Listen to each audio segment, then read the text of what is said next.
Thank you, ladies and gentlemen, and welcome to Body Language. Tonight you're going to learn some things about yourself that you probably never ever considered.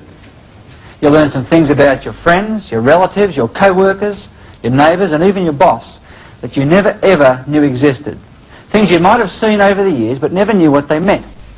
And we're going to show you some ways that you can work out what somebody's really thinking regardless of what they say to you, as we look into this world of body language, this world of silent command. So I guess the first question should be, what's your body language like? Did you notice how many people had their arms crossed when the cameras and lights went on? Let's have a look around. How many people have got their arms crossed right now? You know, when I first walked in and the lights went on, most people thought, what's going to happen? Is he going to ask me a question?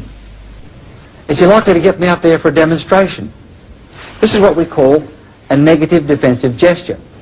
Now, most body language is so ingrained that most people can't unlearn it. Let me show you what I mean. Can I ask everybody to cross your arms? Now, 7 out of 10 Australians cross left over right. Have a look at yours. Now, so ingrained is body language, you know it's practically impossible for you to unlearn that gesture. Try now to cross your arms around the other way. See how you go. Most people can't even uncross them the other way. Now, the problem with this gesture... Now, can you please uncross your arms? Oh, good. The problem with this gesture is that the research shows that if I'm speaking with you and I cross my arms, that my receptiveness to what you're saying goes down by up to 40%. And that most of the statements that I will make to you will be negative. So does that mean then, the girl at the bus stop at the introduction who had her arms crossed, does that mean she was negative? What do you think? No, she was cold because she was standing in a cold situation. One of the biggest mistakes that people make with body language is to try and take one gesture and try and put a meaning on it. Now, body language is like any language. There's words, sentences, phrases, and punctuation. You've got to take a series of words to get a full understanding as to what each individual word means. And with body language, it's the same. We've got to take what we call clusters of gestures, so that when you see them happen, they'll come in such a predictable sequence that you'll get a feeling that the person may not be telling you the truth. For example, if you ask me a question, as I respond to your question, I begin to rub my nose. What do you think that could mean? Well, it could mean I'm telling lies. Anything else? Itchy nose. What else? I could be stalling for time, yes. Anything else? No, I haven't got a cold. No. I had a cold that looked like this under the wrist. What you said correctly is that one gesture can mean perhaps a dozen different things, just like one word can mean many different things. It could mean that I'm telling you a lie when it's put into a cluster. For example, if somebody's telling a lie, this is one of the gestures that they will use. Other gestures include, if I'm going to tell you a big lie, there's a good chance I'll rub my eye and look at the ground. For example, sounds like a great idea to me, John. You can certainly count on my support. Another gesture that I might use, if I'm telling you a lie and I suddenly think that you suspect that as you found me out, here's one of the gestures you'll see. For example, I posted that check on Thursday. So when it comes in a sequence, if you ask me how I felt about your presentation or what you're saying, and I said I think it's a great idea, I think you've done a terrific job and you've got a tremendous future, you may not believe me, is that right? Okay. The question that people ask a lot is, what is the origin of body language? Where does it come from? Well, it comes from a number of different sources. For example, we cross our arms because it's basic body protection. It protects our heart and lungs area. There are gestures such as this one here that we call the OK gesture. Now, this has its origin in an American presidential campaign in the 1820s. And OK was the initials of the candidate. And he started a trend that said you're OK with OK. Now, he didn't win, but that initial has stuck with us, and today in this country we use that for O. This gesture here means what to you? Yeah, that's OK, she's all right. It goes back to the days of the Roman gladiators. They'd be fighting in the ring. The winner would hold the sword over the head of the loser and look to the crowd for guidance. If the crowd did that, they meant hold the sword up, he's okay. And they spared him. Yet there's other gestures such as smiling, for example. Why do we smile? Now, smiling has its origin in fear. When two monkeys would meet, they would draw the lips back like that, each showing that the other was fearful of the other. Therefore, each was subordinate and non-threatening. Make sense? Now, modern man does the same thing. If I meet you, I will smile. So therefore, you'll interpret me as non-threatening and find me acceptable. What happens if I meet you and I don't smile? You're what? Suspicious? What about this gesture? Yes. That's a yes gesture. Is that used as yes throughout the world? No. No, it's not. Do you know what the origin of this is for yes? No. No, you don't. Its origin is in bowing. That is, if I'm subordinate to you, I will bow, correct? The more subordinate I am, the lower I will bow in relation to you. Hat tipping is another version of making myself smaller to be subordinate, and that's the origin, of course, of saluting. It's a symbolic hat tip. So, if I agree with you as we speak, my head makes this movement, correct? So it's a stunted bowing movement. Because it's a bowing movement, I'm subordinate to you. Because I'm subordinate to you, I will go along with whatever you want, so we use it as affirmation. What does this gesture mean? That's negative. This is the first gesture that every human being learns. When you're born, you put on the breast to drink. When the baby's had sufficient milk, what movement does it make with its head? It makes this gesture, so it rejects the food. Now, any child, you try to feed it, what happens? Look at the screen, we'll see what happened to baby Paul. Now, here's Mum trying to feed him. He doesn't want to know. So very quickly, we all learn that shaking our head from side to side is no. Let me give you the words and tone of voice that match those gestures.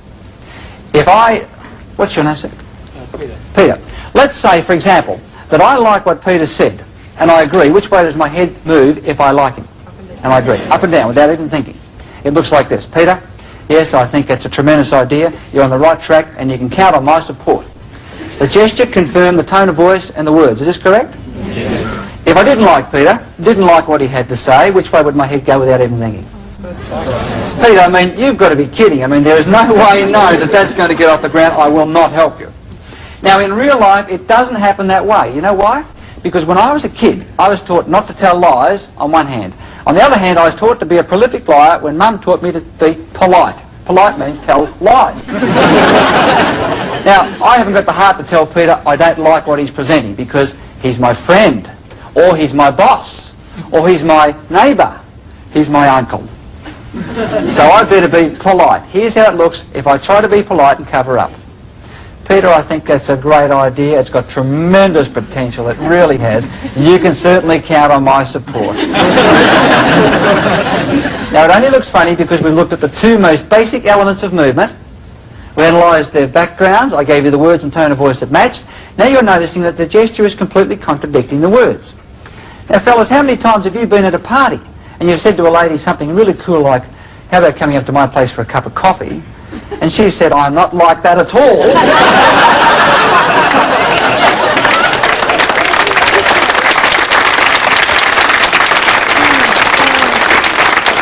How many times have you missed that? Of course I'll respect you in the morning. Of course. Now, if height gives positiveness and lowering is subordinate, does it follow then that tall people must be more influential than short people? Well, who believes that tall people give greater power and more influence than short people? Hold your hand up. Who believes that tall people do not exert more influence than short people? All the short people. You don't believe that, sir? Can I have you at the front here, please? And come on out here. Come on. Okay, come on out here. What's your name? Bob. Please give Bob a big welcome, ladies and gentlemen. Okay. Bob says he doesn't believe that tall people exert more pressure than short people. Now, Bob's taller than me. If this is correct, he should be exerting influence over me right now, correct? Let's put it to the test. Okay, this is your microphone, Rob. Just hold it right there. You got it? Now, here's the scene. You've delegated a task to me, and I've ruined the task. And you're about to really let me have it and tell me off. Now, not yet, not yet. Not yet. To make this work, what I'm going to do, I'm going to lay on the floor. Here I go. And just stay right there. Would you agree that in this position, I'm about as low as I can be in relation to God? Now, he's about as tall as he can be. Now, with a pointed finger, you tell me what a fool I am and tell me where to get off. Let me have it. You idiot! You buggered up that job! You think you know anything about body language? Let me have it. You're a real numbskull, me then! Okay, Why right. don't you get up off the floor?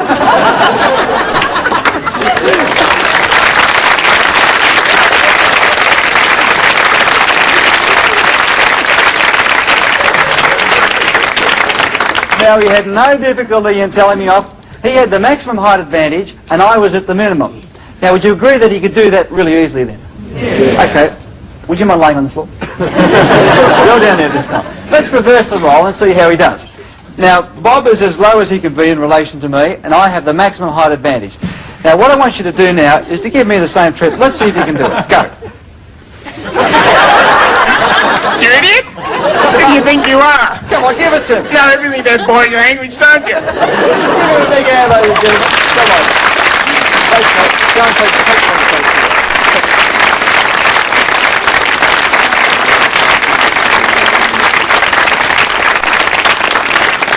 Let me ask you this question. Who's had this experience? You've listened to somebody speaking. You've walked away and you've said to yourself, that sounded really convincing, but I got a gut feeling you can't believe a word of it. Who's had that feeling? Most of us have. Sometimes we might say, I've got a sixth sense, I've got a hunch, and the girls all say, my intuition tells me you can't trust that person. So what does it mean? Well, the research is quite incredible. It shows that when you and I are speaking face to face, that we're relying on the words that we use only a maximum of 7% of the time to put the message across. The gestures and what we call body language accounts for somewhere between 60 to 80% of the message it's sent. Now, if I try to tell you a lie or cover up, my gestures will no longer match my words. They go out of kilter. And a perceptive person will pick up that discrepancy and get a hunch or gut feeling, I'm not being honest. Does that make sense to you? Yes. Let's put you to the test. We'll see how perceptive you are. Here's the scene. You're in a home. And there's children playing outside. All of a sudden, you hear smashing glass and bottles. You race outside. Here's one little boy all on his own, head down, hands behind his back. Your question is, did you do that? To which he replies, no, it wasn't me. Question, hold your hand up if you suspect it was him. Aha! Here's another question. Do you then take your course of action based on the gesture or based on the words? Who would act on the gesture? Most of us. So in other words, if a gesture contradicts the words, we'll make our decision on what we see. Is this right? Now this is what perceptive, intuitive people are doing to us all the time, and we're doing it to them. When we're speaking to them, we're watching their gestures, listening to the sounds and words. The moment we see gestures and words that do not compute, we ignore the words and make our decision on what we call our gut level feeling. If you ever known a hunch or gut level feeling about a person, when you're face to face with them, to be wrong, aren't they usually right? Aha. Now the origin of this hand-to-mouth gesture is quite simple.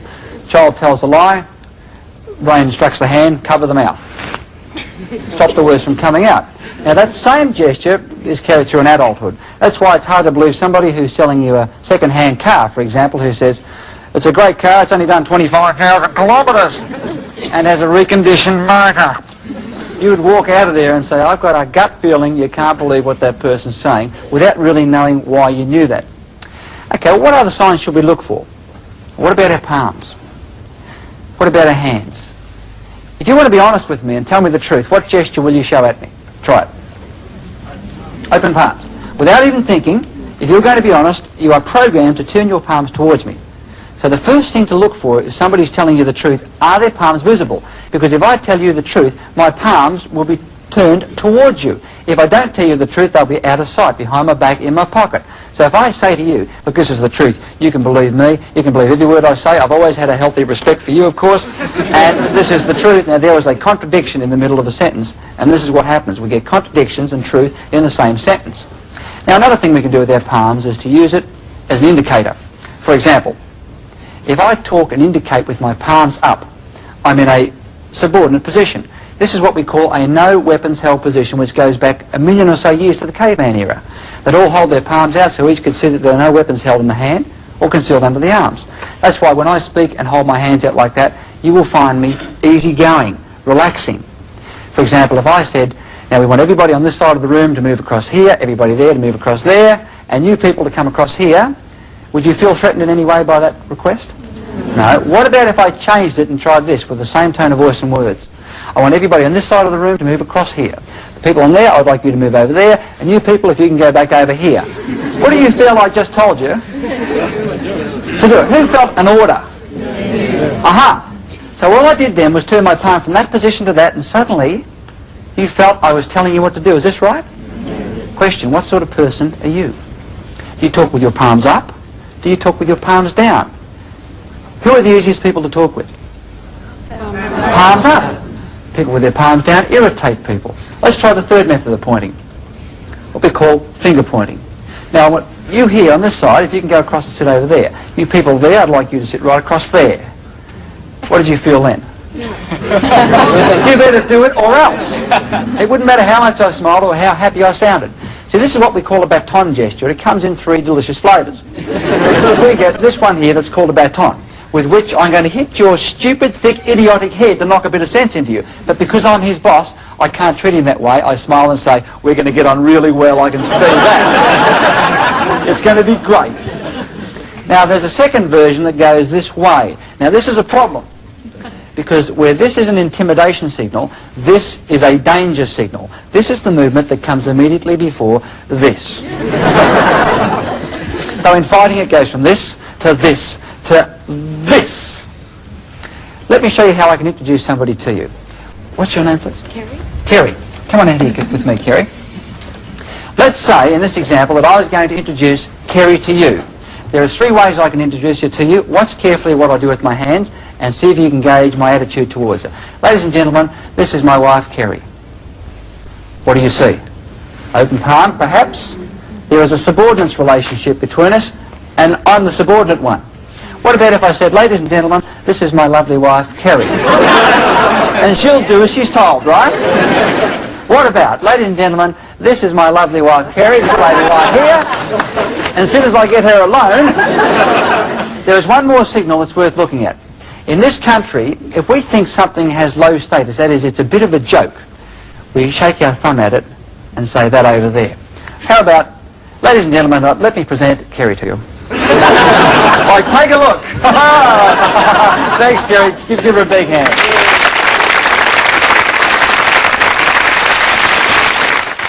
The other way we can use our hands is what's called a handshake. Now, when you shake hands with somebody for the very first time, you get one of 3 very distinct gut-level feelings.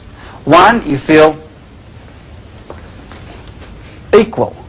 Shake someone's hand, you feel, yeah, I like that person. Someone else, you shake them by the hand, and you think, ooh. Yes, well, I'll just stand over here. Someone else, you shake them by the hand, and you'll think, ha ha ha, you'll do as you're told. So you feel either equality, you feel superior, or you feel inferior. It's transmitted through the handshake. Can I have you for this demonstration, please? Sure. Come on out. What's your name? Alan. Okay, here we go. Give him a big hand, ladies and gentlemen. Good. Now, just before I do this test, what I want you to do is to shake hands with the person sitting beside you. And for the people at home, shake hands with somebody in your living room right now. Give them your normal handshake. Pretend you're meeting for the very first time. Keep it shaky. Keep it going. Hold it. Freeze it. Keep your hands together. Don't move. We're going to analyse this. Don't move a muscle. Keep those hands together. There's one of 3 things taking place between your handshake. 1 is you're transmitting equality. 2 is you're transmitting that you'll be the boss. Or 3, you're prepared to give in. Now listen carefully to this, then analyse your handshake. The person whose hand is facing downmost is saying, I'm going to be the boss and you'll do as you're told. If your palm's up, you're prepared to give in. Okay, stop holding hands. You see, the second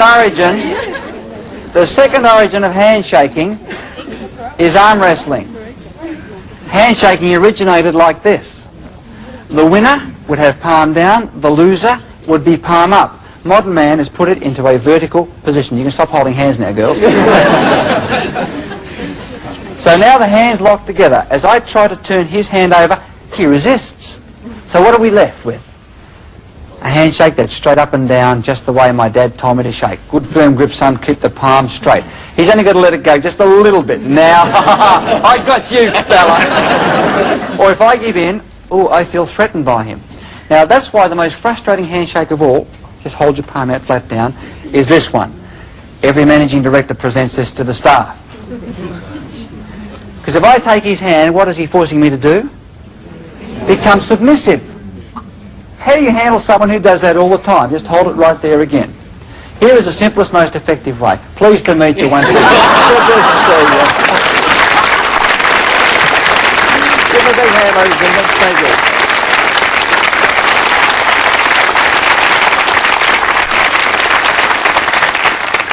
Who do you think are naturally the best people at reading body language?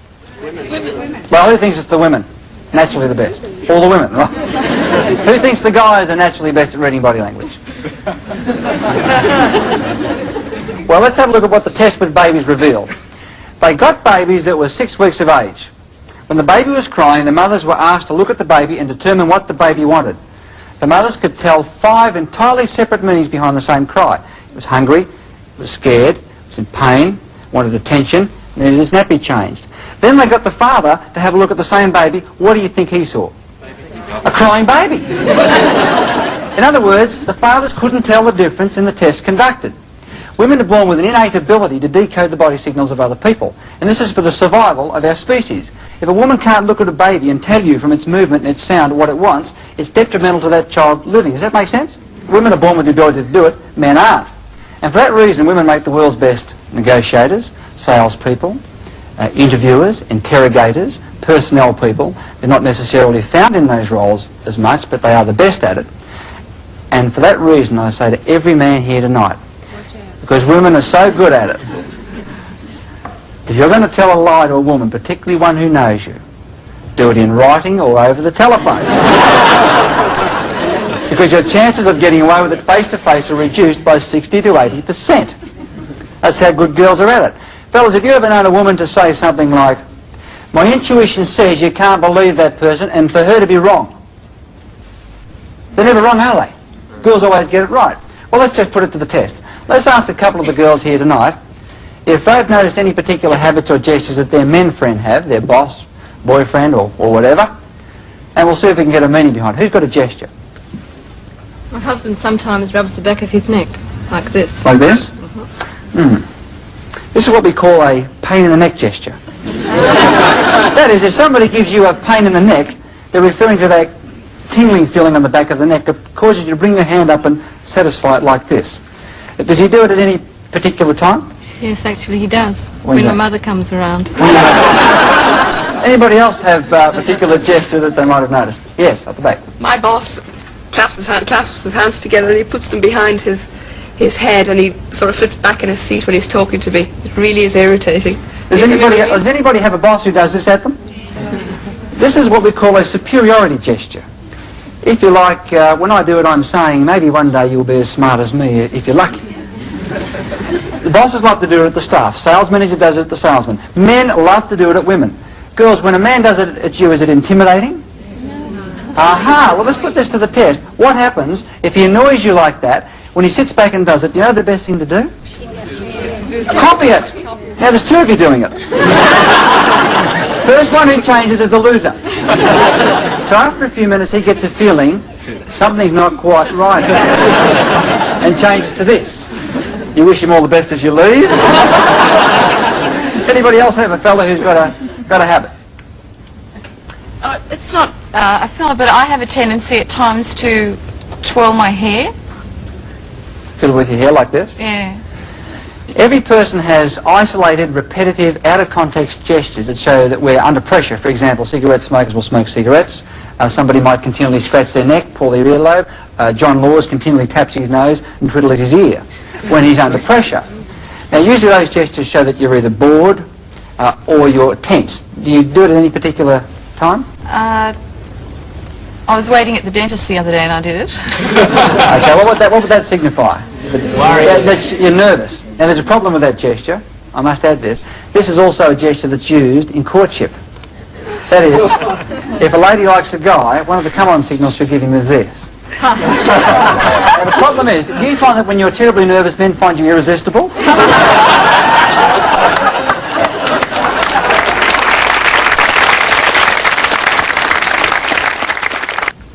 Here she comes.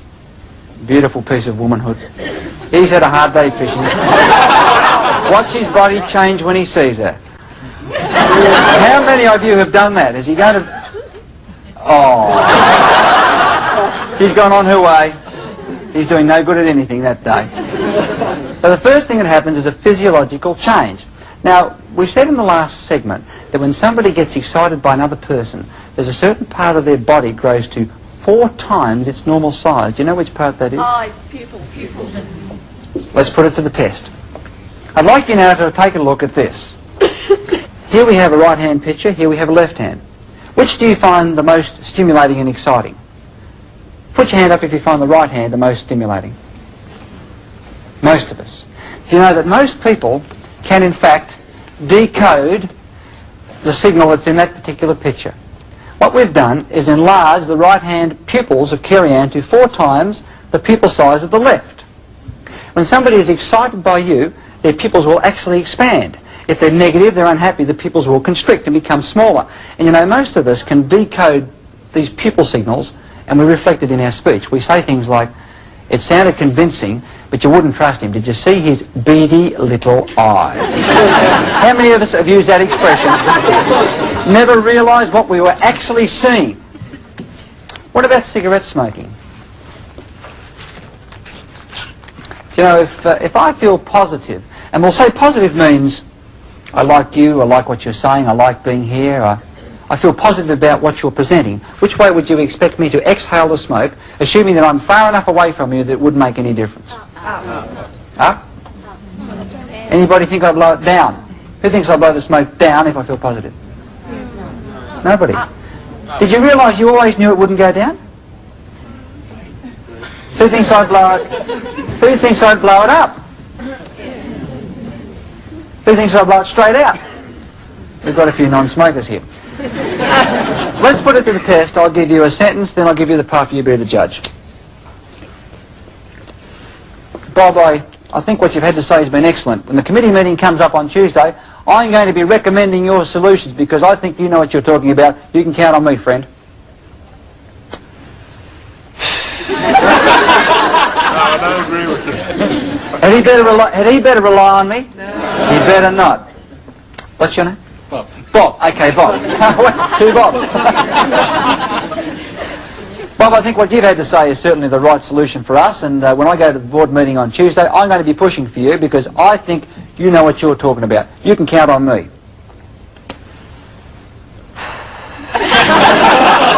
Had he better count on me? He better not. Okay. What's your name, please? Cheryl. Cheryl. Cheryl, I've really enjoyed meeting you here at the party tonight. It's been really great. And I just wondered if you'd like to come back to my place and see my etchings.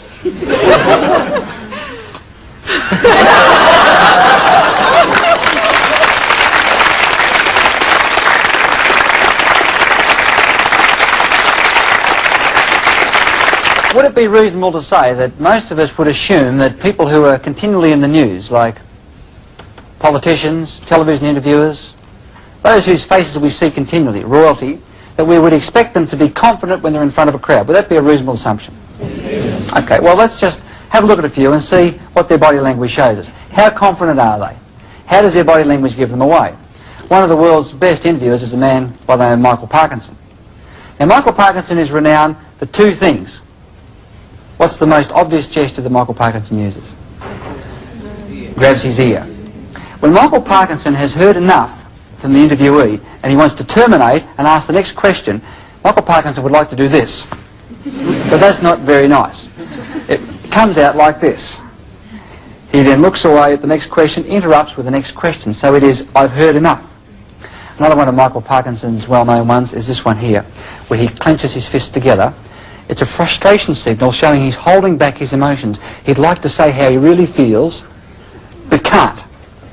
Let's have a look at a clip of some of Michael Parkinson's other well-known gestures. Here we see him in his typical sitting back, soliciting information. He wants the interviewee to talk, covering his mouth so he doesn't speak. Here he's leaning forward, rubbing his hands together, eager and excited, either about what Jill Rand's saying or possibly her legs. I can't be too sure about that. But he's keen. In this next scene, Darren Hinch has got him on the ropes. He's defensive, arms crossed, he doesn't want to know. Look at the angle of their bodies leaning away from each other. It's a very negative situation for Michael Parkinson. Here, he's heard enough, we'll go for a commercial break, he's saying. And in this next one, watch his hands when the madam from the massage parlour describes what will happen to Michael Parkinson when he visits the brothel. Watch those thumbs. Here's how most people remember Bob Hawke. With the finger pushing forward, driving home his point. Now, all of a sudden, overnight, Bob Hawke becomes a contender for the #1 job. And he realises that the pointed finger, the karate chop, and the fist do not match the office of a Prime Minister.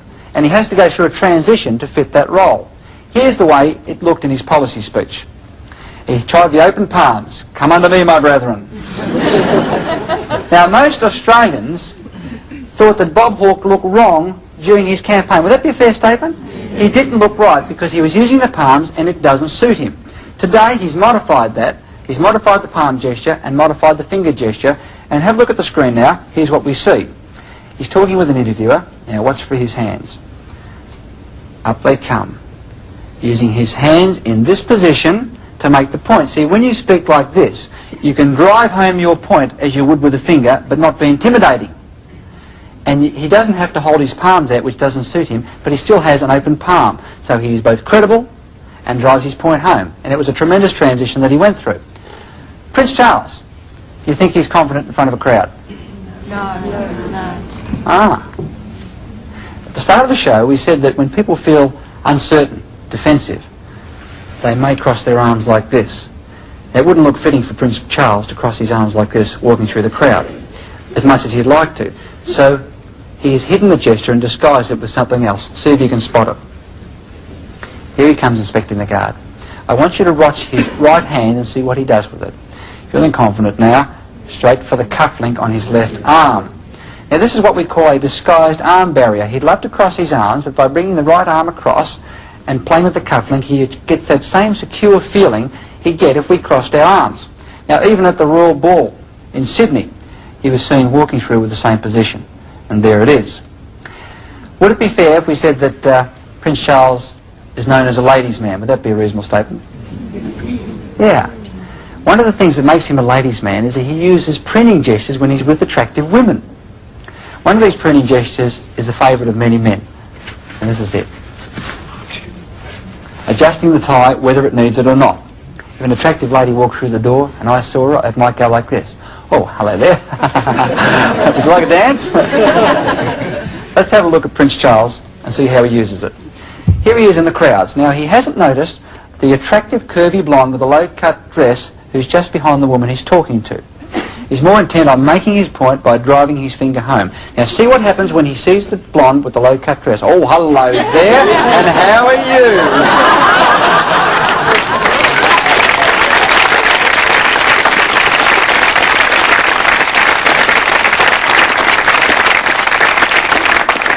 Now, all of us act predictably when our territory is invaded by other people. Our territory can include our home, our motor car, our office. And within our territories, there are sub-territories. For example, in your own home, everybody has his or her chair. And nobody else had better dare sit in it, right? Let's see what happens when we sit at a table. And could I use you? What's your name? Steve. Steve, come on up, Steve. Give him a big hand. Come over. Sit in there, Steve. Here we have a scene that's at a restaurant. It could be at an office. We have a square desk. Now, here's the problem with a square desk. First of all, whenever there are sides on a table, this occurs with a square and rectangular desk, people take sides, which means we take barriers. By me sitting at this desk in this position, I have put myself in a crossed arms position in relation to Steve, and our conversation will generally be negative. Now, the research shows that there's around a 25% greater chance of me persuading Steve if we had a round table than if we have a table with sides, because at a round table there's no what? There's no corners and barriers. Now, the other problem is that when we sit here, we unconsciously divide the table into two halves, his territory and mine. Now, if I try to invade his territory, he won't like it. Now, let's say we're having a business lunch and discussing a business, and I decide I want to rattle him, get him off edge. All I need to do as we discuss business is watch closely. And business has been pretty good, they tell me, Steve. Been all right. I just pushed the salt shaker across. And I believe you've been doing very well too, the ashtray. And apparently you've been looking forward to getting a rise in the company. And I reckon it's... can you see what happens? He said, all right, give him a big hand. Thanks, Steve. Thank you very much.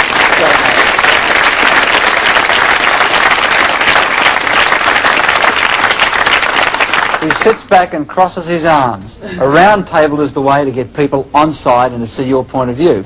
Now, personal space also extends to a certain amount of air around our bodies that we take and claim as our own.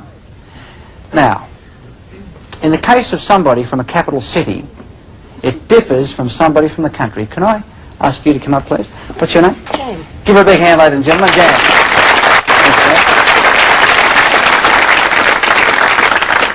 If Jan and I were from a capital city, where people are fairly well packed, just come back a little bit closer. There we go. If we were from a capital city, our personal spatial need is around about 18 inches. That is, my territory is 18 inches and so is Jan's, and we will fight to protect each other's territory. What distance apart do you think we would stand when we talk socially? 3 feet.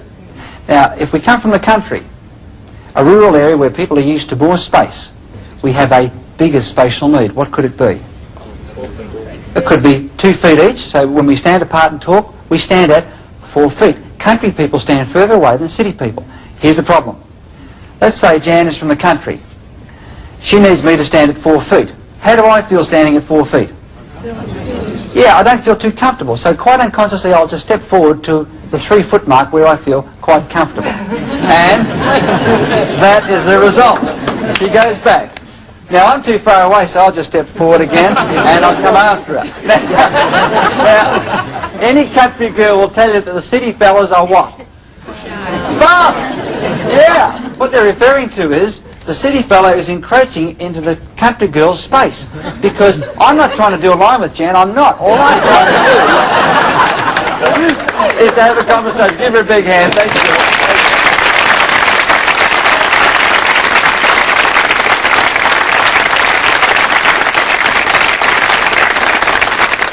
Let's have a look at something that most people identify with. Being booked by the police. How many people here have been pulled up for speeding and booked by the police? A few people rubbing the back of their neck, they're not too sure. Let's have a look at the territorial roles of each person that's being booked. Now, in this case, what's your name, sir? Ken. Come on up, Ken. Ken, I'd like you to sit up the back here. You're going to be the police officer. And here's my car. In fact, we're going to make this official. Here we have Officer Ken. And he's in the car behind me. Now, I've been speeding, there's no doubt about it. And he's pulled me over to the side of the road. Here's the normal role. Officer, come out of your car, come across. He gets out of his car and walks across to me. I wind my window down, correct? And say, Officer, was I speeding? Will he slap a ticket on me? Yes. Let's have a look at what happened from a territorial point of view. He was nice and... Come back here, don't run away. He was nice and secure in his territory. By me remaining in the car, I have forced him to do what? Come from his territory into a hostile territory. I'm now down here behind a large barrier making excuses. Here's what to do next time the police book you up. Okay, officer, get back in the car. Now, suddenly the sirens are lights, he pulls me up. The first thing is, get out of the car. And go briskly, not too fast, briskly back to him so he's not forced to come from his territory to yours. Number one. Number two is, get lower. Hopefully he's not out of the car so I can go down. Hold my palms out, no weapons concealed. Number three is, degrade myself. I'm such an idiot. Now, I never said this was easy, but it's better than getting a fine, right? And it's a lot of fun. So three, I degrade myself. I'm such an idiot, I didn't mean to be speeding. How could I have possibly thought? What a fool. Number four, raise his status to show that you know where he is. I want to thank you for stopping me. I could have hurt myself. You guys do a terrific job. You really do. You've got to be an actor, but gee, it's fun. Finally you say, you're not going to book me, are you? You reckon he can book you at that point? Well, you reckon he can? Oh, give him a big hand. Thanks, kid. Thank you.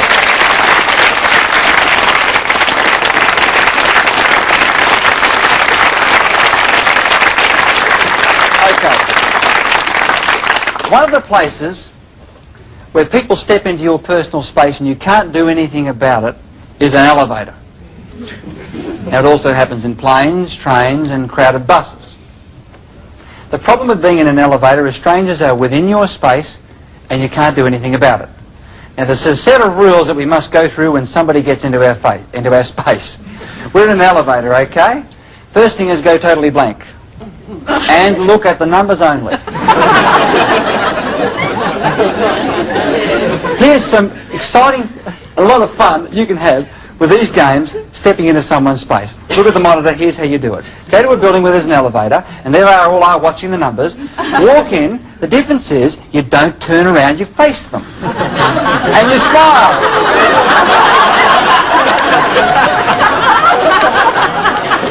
Now, it wouldn't matter what number they pressed when they got in, at the next floor, out they go, everybody. Here's a variation. You get in an elevator with another fella where there's a third person and face him. There's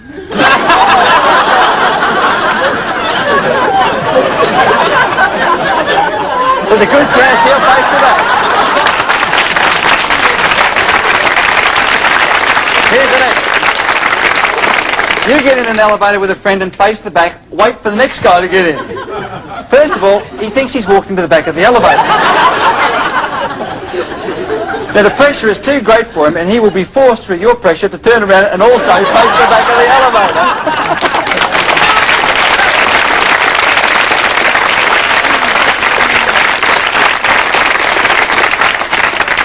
We're going to take a break now, and we hope that everybody has picked up something on what it feels like to have your personal space invaded.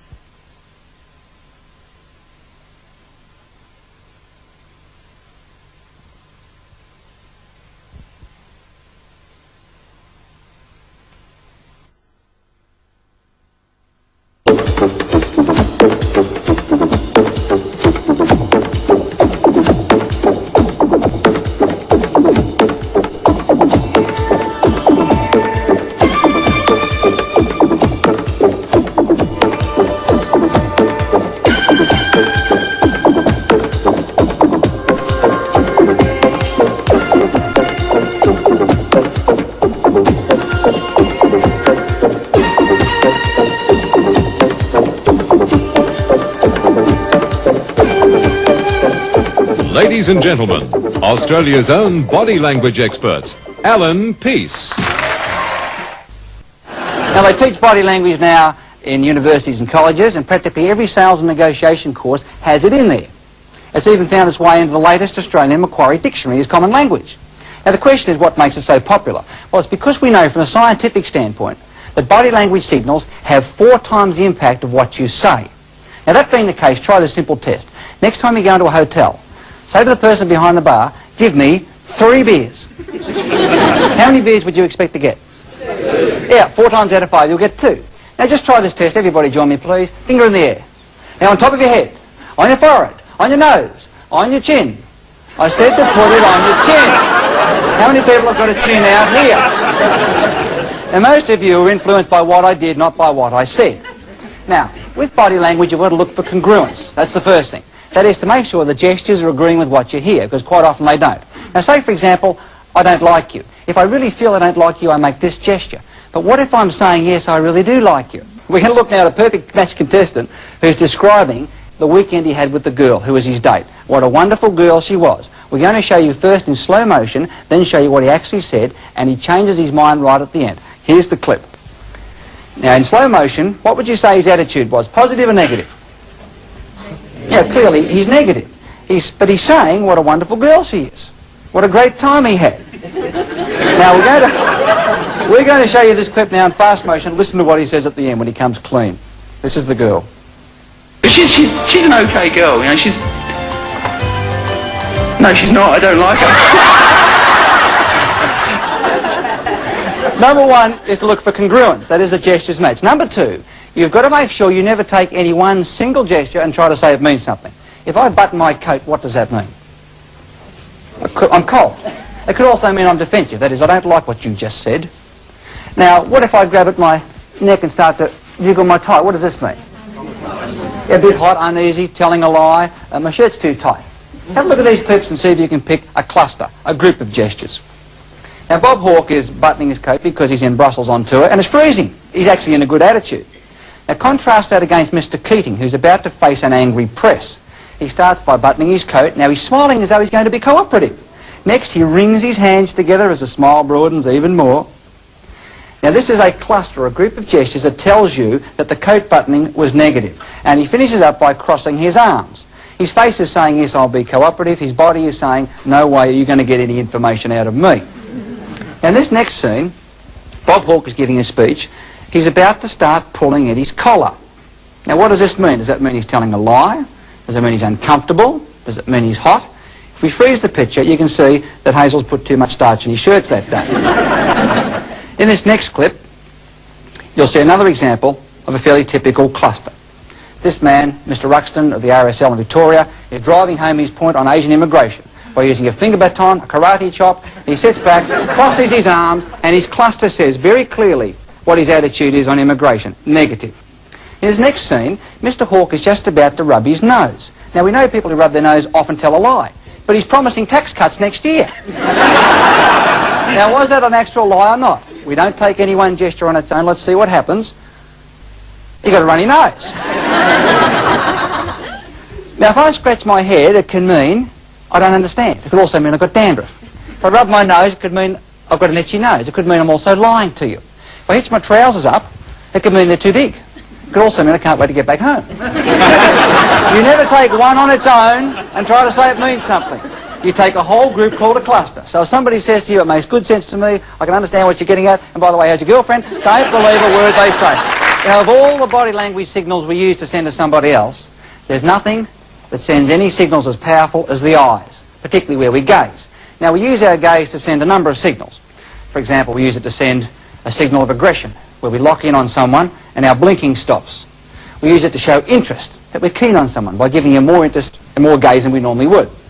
We look at them a lot. And we use it to show disinterest and disrespect by looking away and not looking at them at all. Now, another use that we have with our gaze is controlling where somebody's looking. Now, this is particularly important if you're in the sales business, if you're a negotiator, or if you just want to show something to someone. Let me show you an example. Can I ask you to come up? What's your name? Derek. Come on up here, Derek. Give him a big hand, ladies and gentlemen. Come on, you, Derek. Over here, mate.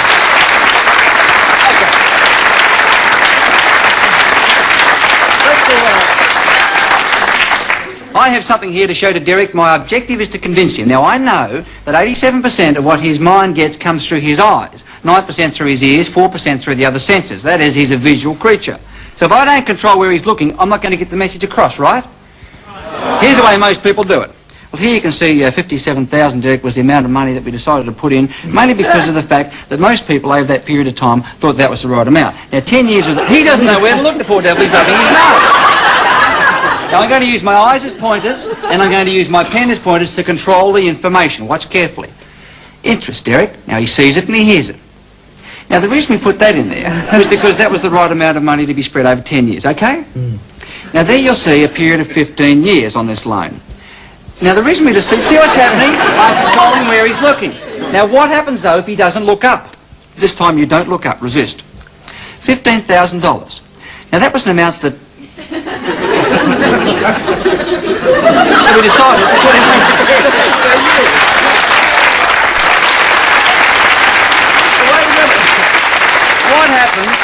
What happens when he refuses to look? He's going to read and not look up. Don't look up at all. Resist. $15,000, Derek. That's an amount that... Now, if he doesn't look up, there's no point in me continuing to speak because 87% comes through his eyes. But like fishing, I'm going to try and hook him again. I go down again. 15,000? Now, that's an amount of money. Okay.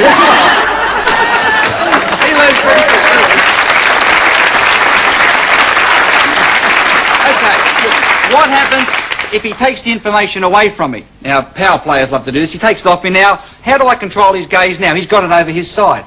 I use my extendable pen. So now down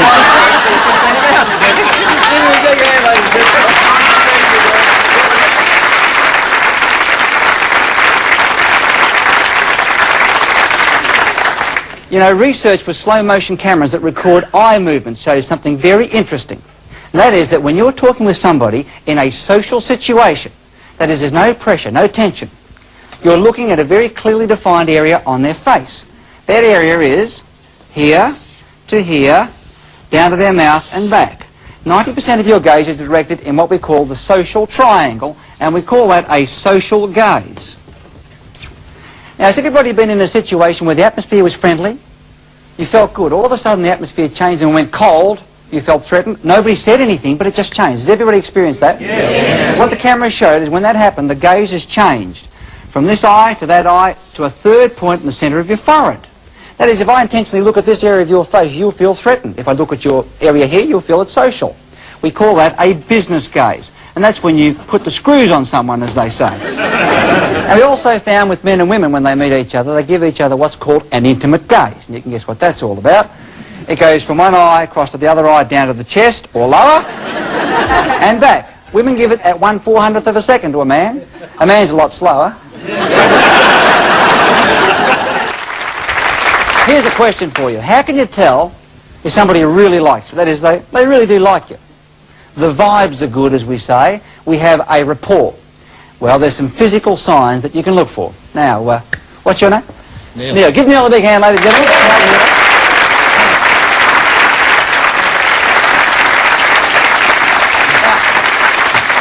Here are Neil and I. He's gone straight for his cuff. Preening. What is there about Neil and I that you can tell that we have a good rapport and the vibes are good? Anything about us you can tell? Put your hands behind your back. Put your hands on your hips. Anything special about us you notice? Put your hands in front of you. Now he's doing the broken fly. Yeah. We are mirroring each other's position. Now this is exactly, let's put your hands on your hips, this is exactly what people who really get on with each other do quite unconsciously. If you like someone, you'll start to mirror their gestures behind your back. If they like you, they'll do the same. Now the studies show when we're with strangers, we make sure we don't stand like anybody. Try going to a bus stop and doing this. On your hip. Cross your arms. Behind your back. Now he either gets real angry and thumps me or he walks off. He can't handle it. It's too much for him. When somebody really likes you, they stand and sit like you do. It's also a very effective strategy. If you want someone to see your point of view and get on side with you, you stand like them. As they change, you copy. As they change, you copy. Before long, they say, this character understands me. Then you have a rapport. Would you say that Ronald Reagan likes Bob Hawke? What do you think? Yes. Okay, no, yes? Here's the answer. You have a mutual sitting position, identical. Now the leader always starts first. I don't know who did this first, but it's an identical and mutual position. They get on real well, no doubt about it. Now here Bob Hawke is attacking the Liberal Party. They form a power block to repel this by all sitting in exactly the same position. Here's Prime Minister Nakasone. Beside him is Bob Hawke mirroring his position. They get on real well. Now Bob Hawke wants to see what's happening on his right-hand side. He can hear a noise. He doesn't want to turn his head. Watch what he does with his eyes.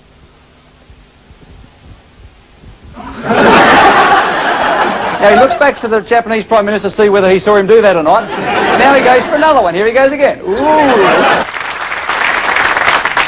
Have you ever walked into somebody's office? A bank manager, lawyer, an accountant, maybe your own boss, or you've gone for a job interview. You felt you had something important to say. But the minute you sat in the chair opposite him or her, you felt insignificant and you had nothing to say. Has everybody experienced that? Yes. There's a good chance you've walked into a power play. Now, power play is where the person set it up to take away your power and prestige and give them a lot more for themselves. Now, the sort of things you might see include power body language. Here's a collection of the sort of things that the person who thinks they're better than you will use to show status. Thumbs poking out of the coat pockets, very popular with most bosses. Palm in palm behind the back is used by those in authority, royal family, Prince Philip and Charles, police officers, in the army, the navy, those who think they're in charge. Standing with your legs spread is a good male aggression power play. Look at this, baby. Yeah, thumbs on the lapel. Rocking up and down on the balls with the feet to get extra height is another typical power play. And putting your hand on top of the other person to get the upper hand is another classic example. Now with that, we're going to have a look now at a power play situation. A man is about to go and ask for a pay rise. He's going to walk into the boss's office. The boss is sitting in his power chair, which has a high back. The higher the back of the chair, the more power people think you've got. I mean, think of the Pope on his great big chair, 18 feet high at the back. You picture him sitting on a stool. That doesn't look right, no power. Let's have a look at what happened with this man going for a pay rise. Now, the boss's office window faces west and it's late in the afternoon, so the sun goes right into your eyes. He has the power desk, which is a real big one to keep you away. His chair moves in every direction. He's got all the power status symbols around his desk as well. The power ashtray, which you couldn't reach anyway, is too far away. Confidential red files that you're not allowed to look in. Mercedes or BMW or Porsche keyring, and the power phone system. Now here's your chair down on the floor. And you're expected to negotiate. Here comes our fellow for the pay rise. Knocks on the door, walks the plank right down the desk. Talks to the boss. Boss, I've got an appointment to see about a pay rise. What does the boss do? Ignores him. Now looks over the top of his glasses, condescending. Puts his hand right on top. I got you, fella. Sit down there. The fella sits down, his nose level on the guy's desk. Crosses his legs, turns himself away. The body language is very negative. From this position, he has very little chance of negotiating successfully. The boss still ignores him. Now, when he does talk, he looks over his glasses, keeps the pen in his hand so he can keep writing, ignoring the fellow even more. Now, this poor devil hasn't got a chance of getting the pay rise at all. He's right down low on the floor. Now, the boss goes into the boss's favourite position that shows he's smarter than you. There it is. That was the one gesture that most bosses use for the staff. It's a gesture that most women say they can't stand the boss doing at them, or the husband. Am I right, girls? The one that says, I'm smarter than you, and then he puts his leg over the arm of the chair, right? You know how you fix that? You say to him, there's a split in your trousers, and see how...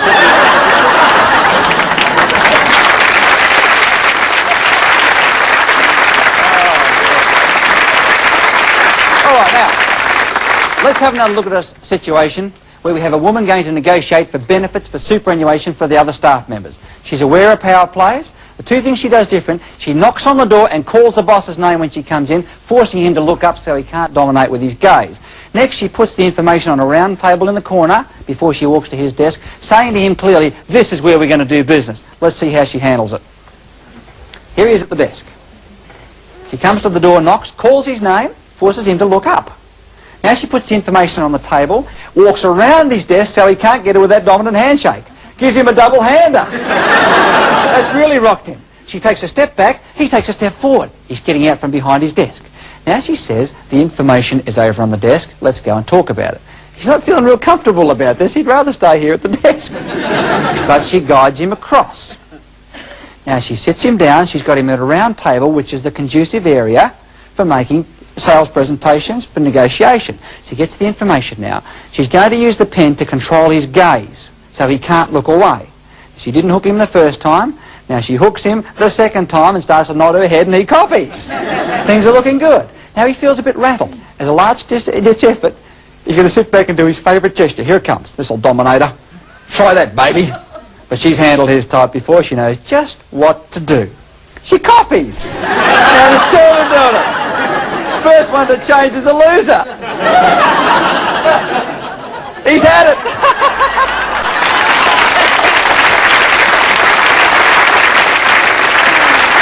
And what about our political leaders?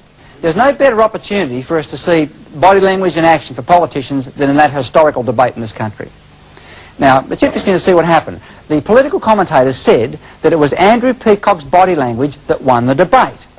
Now, it's interesting to see the play. Bob Hawke is one of Australia's most mobile body language exponents. He's good at it, even though he has a repetitive nose touch, eye rub, and ear pull. On this particular night, he didn't play it that way. Here's the way it went. He got his right hand to firmly hold his left hand in place so he wouldn't scratch his nose, face, or ear, because of the negative implications of doing that. He hardly touched his face all night. Now, Andrew Peacock, on the other hand, laced his fingers together, had a funny look on his face. Not a very becoming gesture. It shows and highlights frustration. Now, Bob Hawke's most repetitive gesture was rearranging his notes all night. We sped this up for you to see how it happened.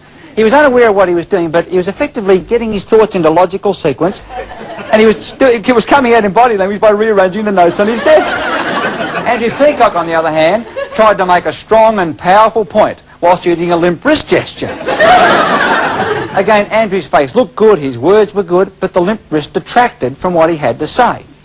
Now, when Andrew attacked Bob Hawke came back with a fierce attack of pointed finger, tilted head, constricted pupils, and laid home the law. Made it very clear. But when Bob Hawke attacked Andrew Peacock, something different happened. Andrew started to preen himself. He did his coat up, touched the makeup on the side of his face, scratch the sweat under his nose. Oh, you horrible man. Now let's have a look at the strategy for the night. Here was Bob Hawke's strategy, was to address his answers to whoever asked the question. He didn't look at us at home. It was a third-party strategy. We felt as though we were outside looking in on a private conversation between a group of people. Now this is where the debate was won and lost. Andrew Peacock's strategy was to look right into the barrel of the camera, and there was no doubt left that his message was exactly meant for us. We, the voters, felt he was talking to us personally. He looked straight down the barrel and no other place, and this is where the debate was won. Andrew's body language actually got it right. Now let me ask you all a question. How many of you felt that Andrew Peacock won the debate? Hold your hand up. The majority felt that way. Now hold your hand up if you can really remember anything he had to say. Yeah, very few people, which shows that people listen to not what you say, but what your body says. Somebody asked the question before, how do you know when the politicians were lying that night? Simple, when their lips were moving, they were lying. There's nothing else at all.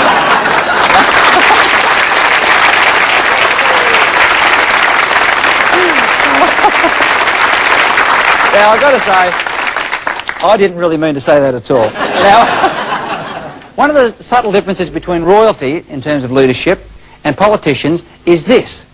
You rarely see the royals pointing their finger at anybody, but politicians do it. Now, the finger point comes in two varieties. The baton, where I strike you on the head because you're stupid.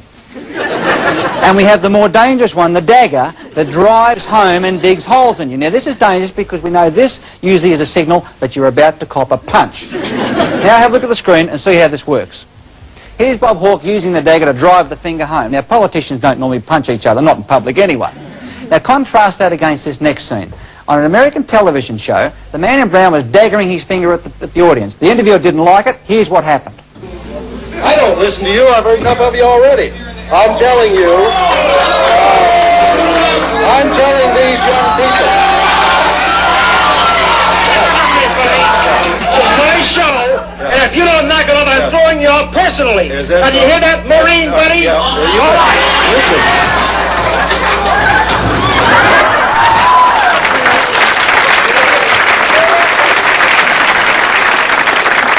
Now, in this next scene, the man on the right being interviewed is talking about some of the problems of Dutch territories. He's offending a fellow in the audience who's not only using a dagger, but extending it. The man being interviewed makes a nasty remark to him, starts pointing his finger back at this fellow, and here's what happened. This is a result of too much finger pointing.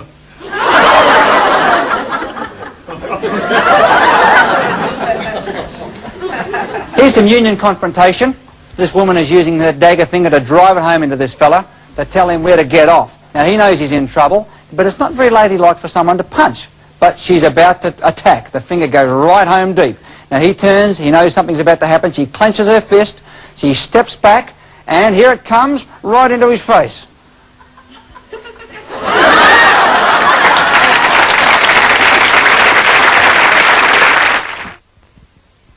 Spoken about tonight, do they mean the same thing? The question is, does body language vary in other countries? That's a good question. I've learned that one the hard way. For example, recently I went to France, and I was greeted by a Frenchman who kissed me on both cheeks. And that was really embarrassing for me. I was tying my shoelaces up at the time.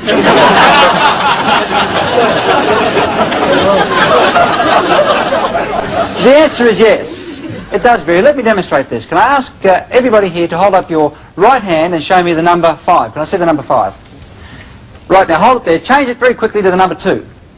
Now keep it there. If you look around, with the exception of one or two very rude people, everybody has those two fingers with their palms facing in an outward direction. Okay, palms down. If this was Europe, let's say it was Germany, and you were Germans, how do you predict everybody would be holding the number 2? Now that's the victory sign for a German. This way. Because the Germans count from 1 to 5 like this. 1, 2, 3, 4, 5. How do we do it? Try it. 1, 2, 3, 4. And where does the thumb come in this country? At the number 5. Now if you started on your thumb and you were born or raised in an English-speaking country, it means you're either a slow counter or there's somebody around you with a European influence because they start on the thumb for the number 1.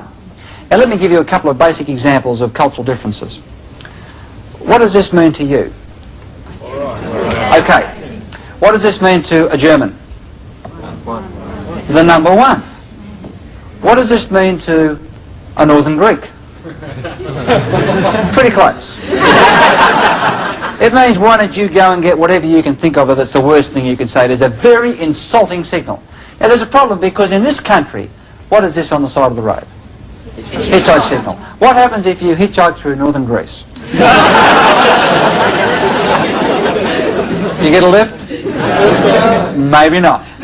What does this gesture mean to you? Okay. It's an okay signal. What does that mean to a Frenchman? No. Zero. Nothing. Worthless. Naught. What does it mean to Japanese? Money. It's the money sign for the Japanese. What does it mean to a Maltese or a Northern Greek? Okay, if a man is effeminate, what gesture will we all use to signify we think he's effeminate? The limp wrist gesture. Now, the Greeks and Maltese don't say he's like this, they say he's like this. Never tell a Maltese everything's okay. You'll have more friends than you counted on. Incidentally, you might recall the Aussie Bonds ad on television. Now, the Greeks and the Maltese are prolific buyers of Aussie bonds. Well, of bonds in general. When the first Aussie bonds came out, the Greeks were not buying them. Why was that happening? The Greeks come out on their ships, pockets full of money. They turn the television on. What do they see? Aussie bond. Aussie bond. Would you like a translation of what they're saying? Aussie bond. Aussie bond. They're not buying any of those bonds.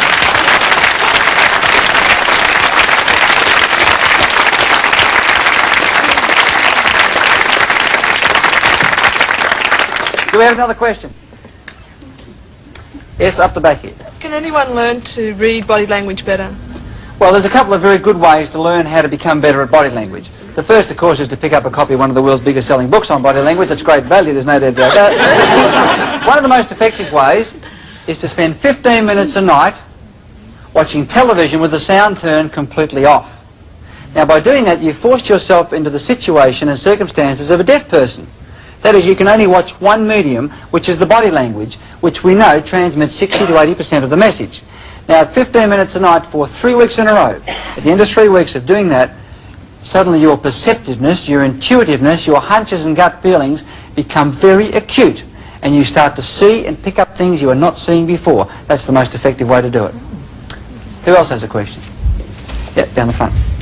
When you were demonstrating why people, the way you shake hands, you say, oh, this person, I like the way you shake hands. You were looking for 3 men. There are 3 men sitting here. Yet you came to me and you passed me, and I was just wondering, what sort of thing does that mean about your body language?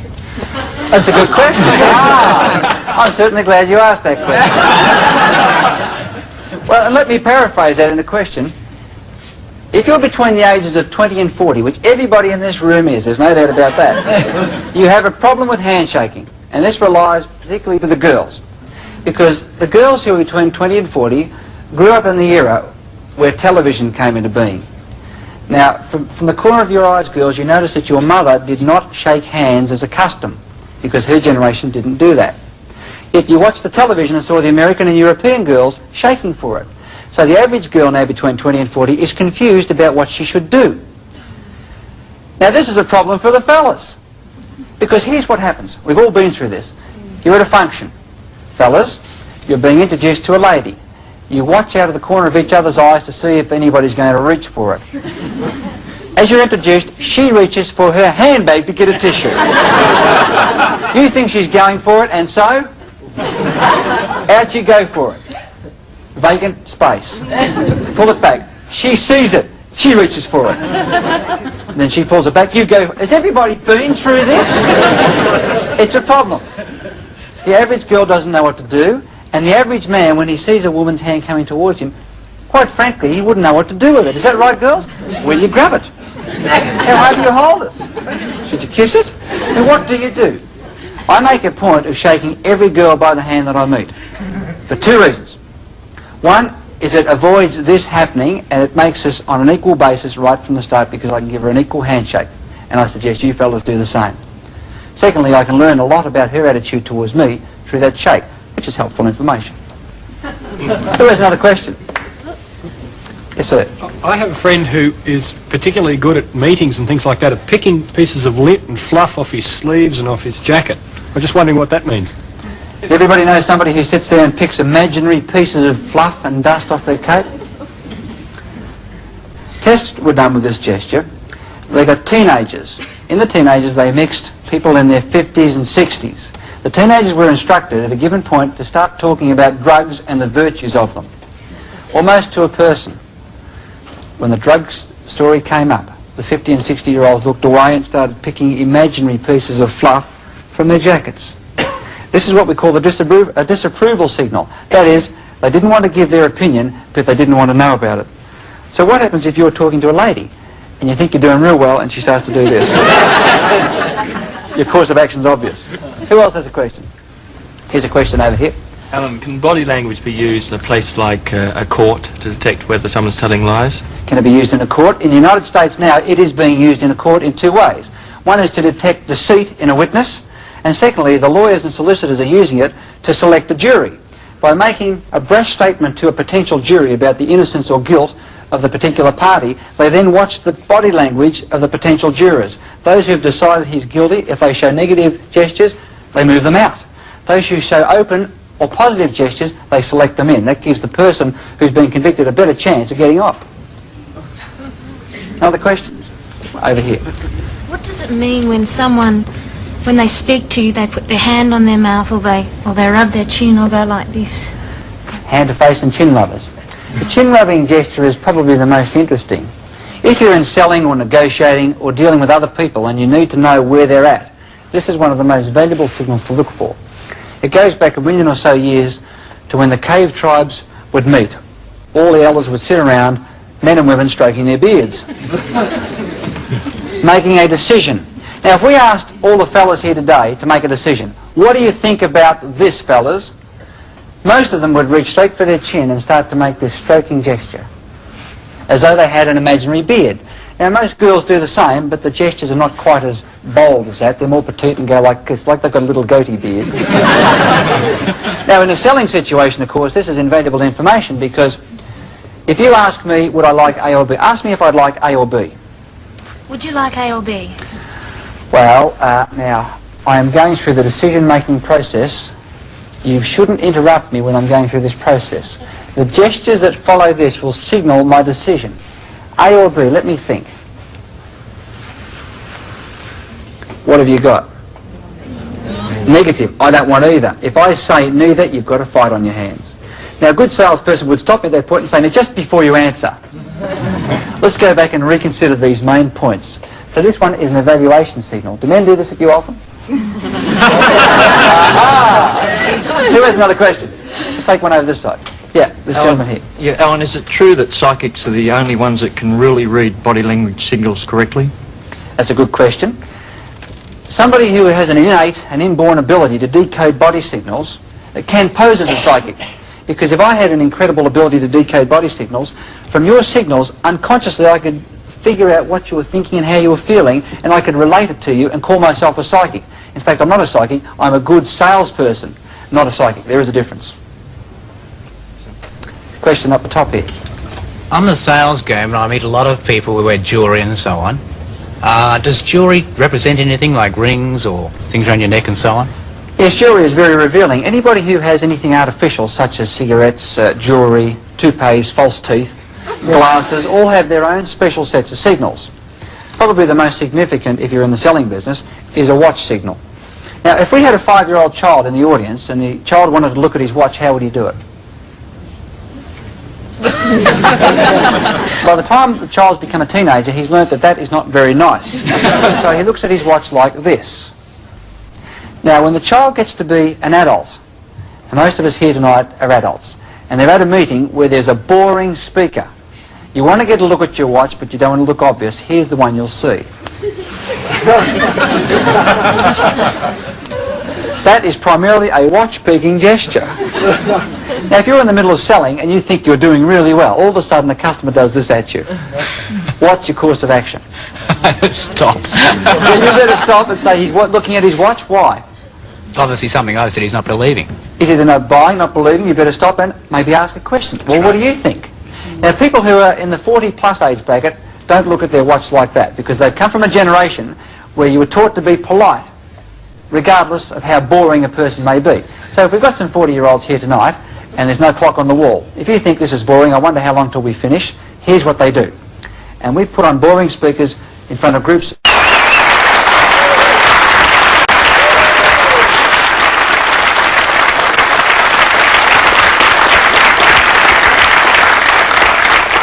Good evening and welcome again to Body Language. Now tonight we're going to take a look at what people do at parties when they meet each other and check each other out.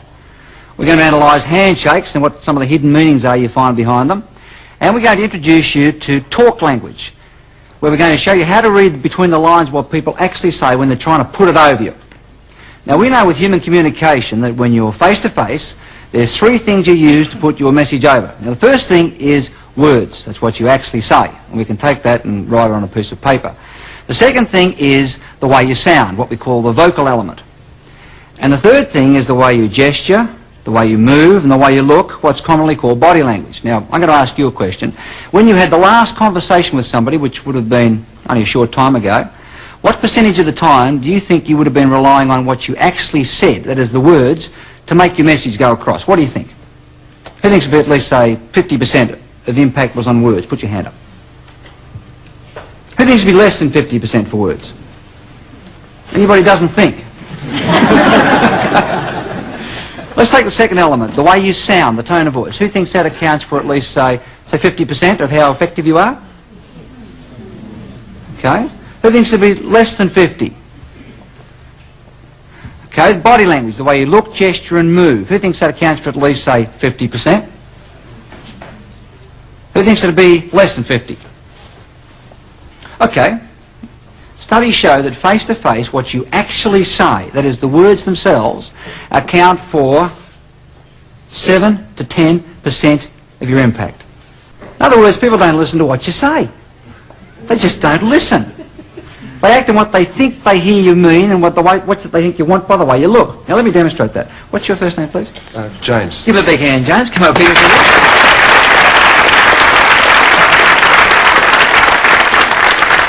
Always got to get the tallest person in the room. Okay, I'm going to ask you 10 questions, James. Nobody's ever got 10 out of 10 right. Listen to the questions, listen to the answers, and answer them yourself in your own mind. Now this shows people don't listen to what you say, they act on what they think is going on and what they think you mean. 10 questions from 0 to 10. Here we go. You ready? Yeah. Question number 1. What's your full name? James Irving France. Correct.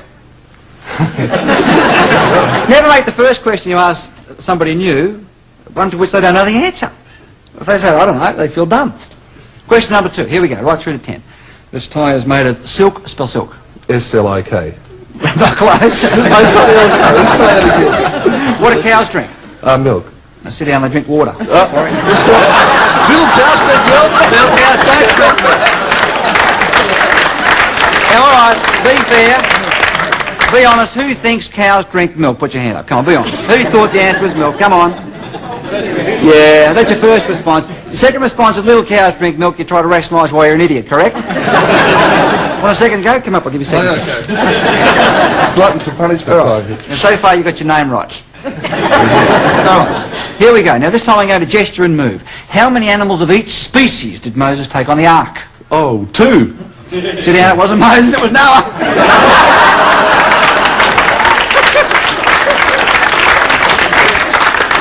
Now here's the problem you've got dealing with people. Most people think cows drink milk and Moses had an ark. That's the problem you've got dealing with them. Now the follow-up to the subject body language was this book called Talk Language. Now what I did with this was to analyse the 20 to 30% impact of what you say and the 7 to 10% of words. And what we discovered was that in the English language there are 550 cliches. Now cliche is pre-packaged words. You learn these things. And you use them when you want to cover up what you're really thinking. Now, a couple of simple examples of these can be seen at places like airports. So I flew on a plane today. Now, the fear of flying, which is in the book of lists, is listed at number 8. We don't like flying in aeroplanes. Now, the fear of dying is number 7. Anybody know the number 1 fear of Western man? Public speaking. Speaking in front of a group. You'd rather die 7 times more and go up on a plane than come up here right now and talk to the group, is what that means. Now, even though the fear of flying is number 8, when you go to any airport, they do and say things with the cliches they use that encourage you never to fly again. Now, they've spent millions to get you out there in the first place. Here you are, you drive out to the airport. You're reassuring yourself it's going to be okay, it's going to be okay. And as soon as you get to the airport, what do they put there for you to see? Right across the top of the airport, 25 feet high in most countries, the word terminal. Now think about this. You think cows drink milk, you think Moses had an ark.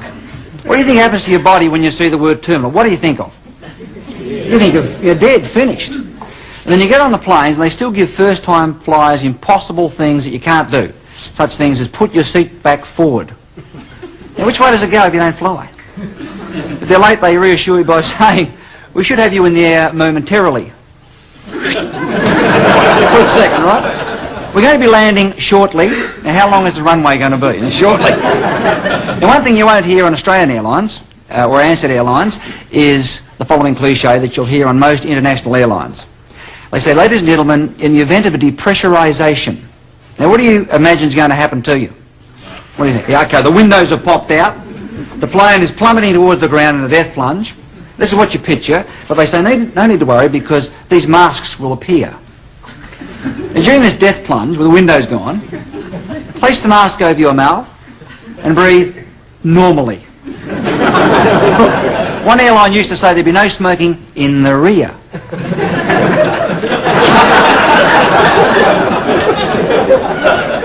The best one of all, you hear this on most airlines.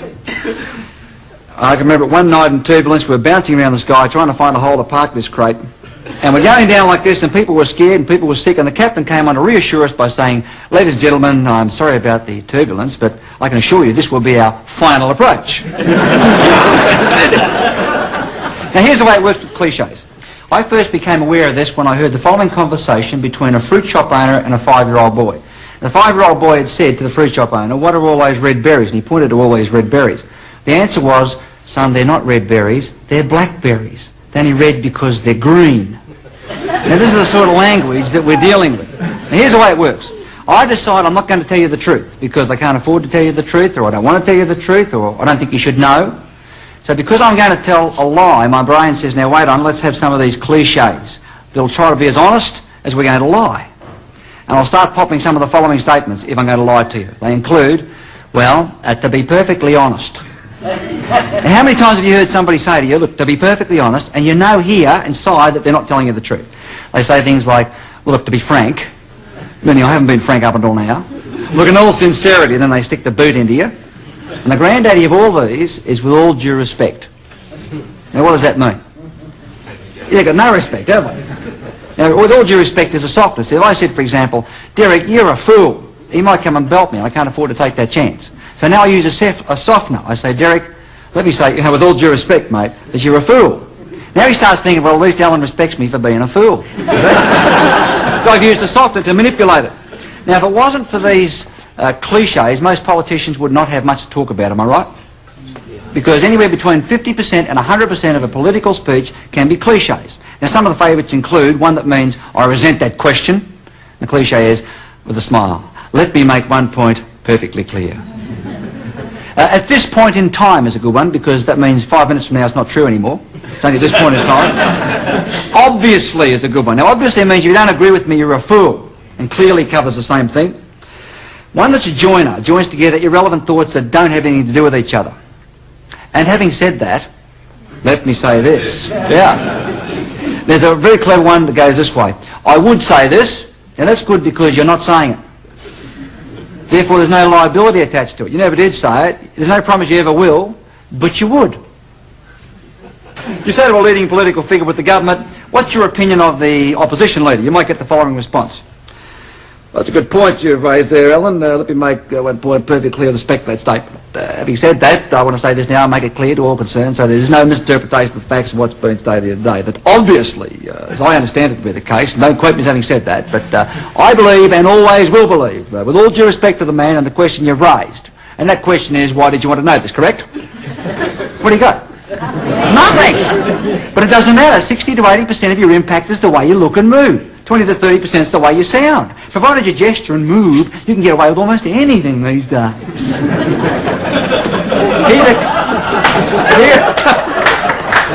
Here's a collection of some of the more popular cliches that you might hear. In other words, I want to tell you, we did not repeat. Did not, but obviously. Obviously, that goes without saying. And I want to say this to you. I think it's fair to say. There's nothing I can say. Let me just say, no, that is not true at all. I think you'll find that We still believe, and I feel fairly confident. and always will believe. The reality is, And I again say, well, clearly the government's in breach of the policy. but obviously. We have, for the time being, A considerable sympathy. At this point of time. We hope to reach a START agreement this year. let me first put the position as concisely as possible. I've got no doubt that we will have probably amongst the lowest rates of tax in the world without a consumption tax. Goodness only knows, I can't understand it. I don't think it's appropriate to speculate at this stage on that. In other words, I want to say, no, it's not dead. Obviously, there's a desire to discuss this issue. in other words, put it this way, I'll be around a long time, and I guess you'll be looking for me much more than even you're looking for me now.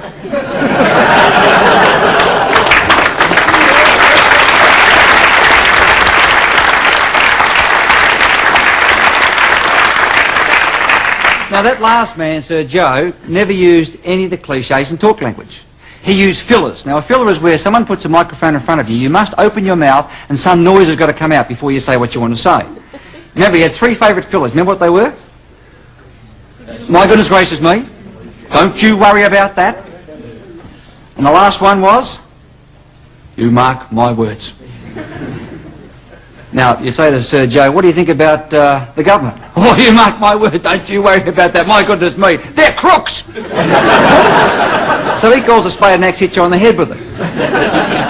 I'm going to show you now a collection of cliches that he made up himself. We couldn't understand it, maybe you can. Made them move faster than a bee in a bottle. You mark my words, you mark my words. You can't chase two hares.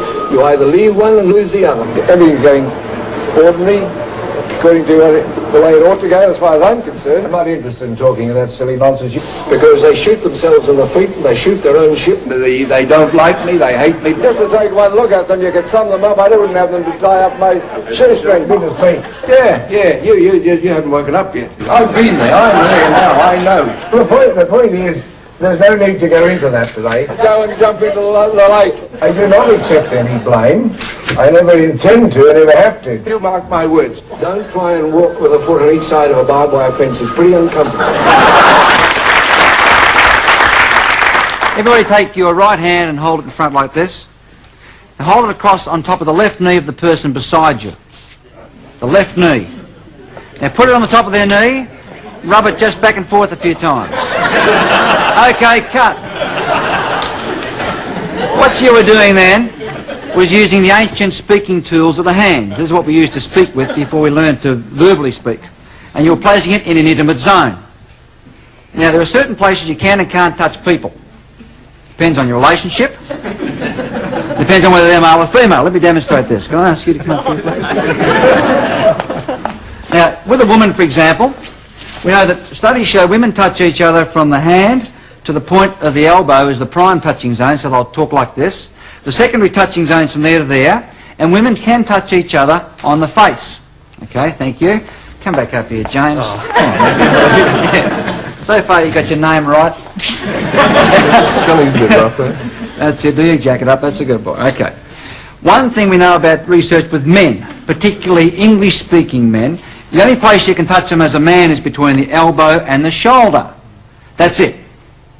Now, if, for example, he was a friend of mine, I could say he's a friend of mine and I really like him. I can touch him there and there.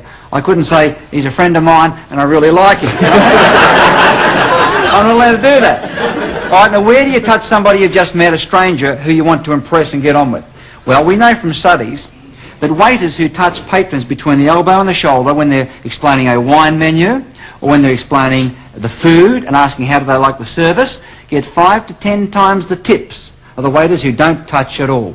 We know that librarians who ask the following question, you will have the book back on time, won't you? When they touched in this neutral touching zone from here to here, got 4 times the response rate than those who didn't touch at all. So this is a neutral touching zone. Okay, how do you spell milk before you go? Oh, I couldn't tell you that. He's not going. What about touching on top of the head? How do you feel when someone does this to you? Now, head touching is a very demeaning gesture, and people still do it to kids.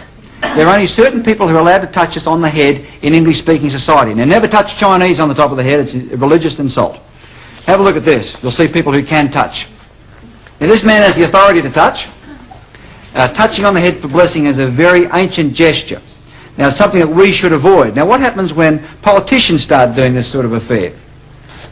They seem to be under the impression that everybody they touch will give them a vote. One touch, one vote. 2 touches on the one head, maybe you get 3 votes. But all politicians seem to do this everywhere. The more votes you want, the more you touch. And when you're really desperate for a vote, you can always go for the donkey vote.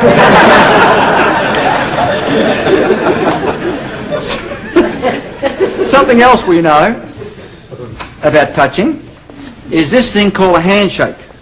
Hello? Hello? Hello? You're allowed to touch on the hands when you meet somebody. Now, one thing you'll learn about hand touching is this. When men meet other men, hello there, single-hander, single-hander for this man, single-hander for this man. Now I see a woman I like. She gets a double-hander. Again, single. G'day, mate. Hello there. G'day, mate. Have a look at the screen. Here is somebody who has a reputation of being a ladies' man. Single-hander for Joe. Single-hander for this fella. Joe doesn't even want to know about that. Now, what's Bob Hawke when he meets Mr. Schultz in America? Single-hander. Now he meets his wife. Hello, darling, double-hander. Through the front door he comes, meets the woman in blue. She gets a double-hander. Another man who gets a single-hander, and he's not even looking at him, he's looking at the woman who gets a double-hander.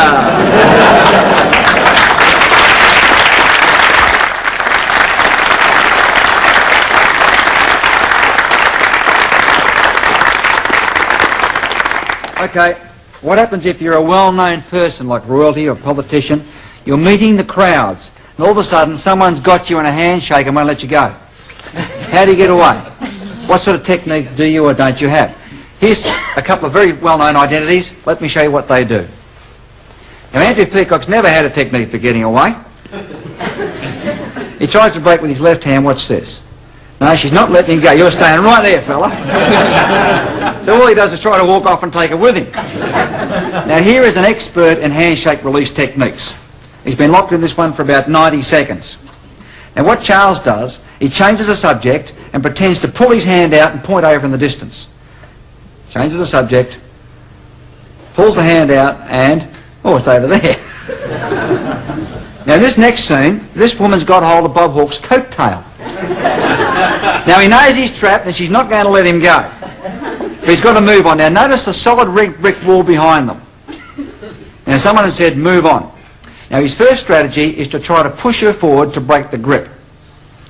Now, I want you to watch behind her as they come forward. Watch what she does as he pushes her. Here comes her left hand, got him. Now, her right hand, got him in a lock. He tries to do a sudden right-hand turn. She does a right-hand turn with him and they both walk into the red brick wall.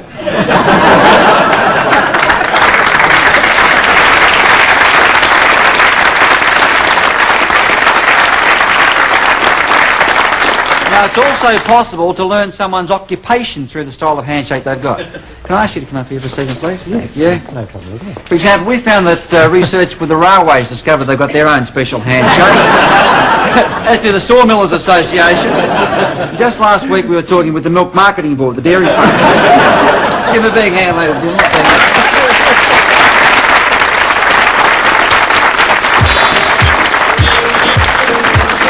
Now, most people ask questions, but most people don't ask the right sort of questions. Here is the way a typical interview might go at a party or a business function. What's your first name, please? Yvonne. Yvonne? Yvonne, what is it that you do? I'm a receptionist. Receptionist, uh-huh.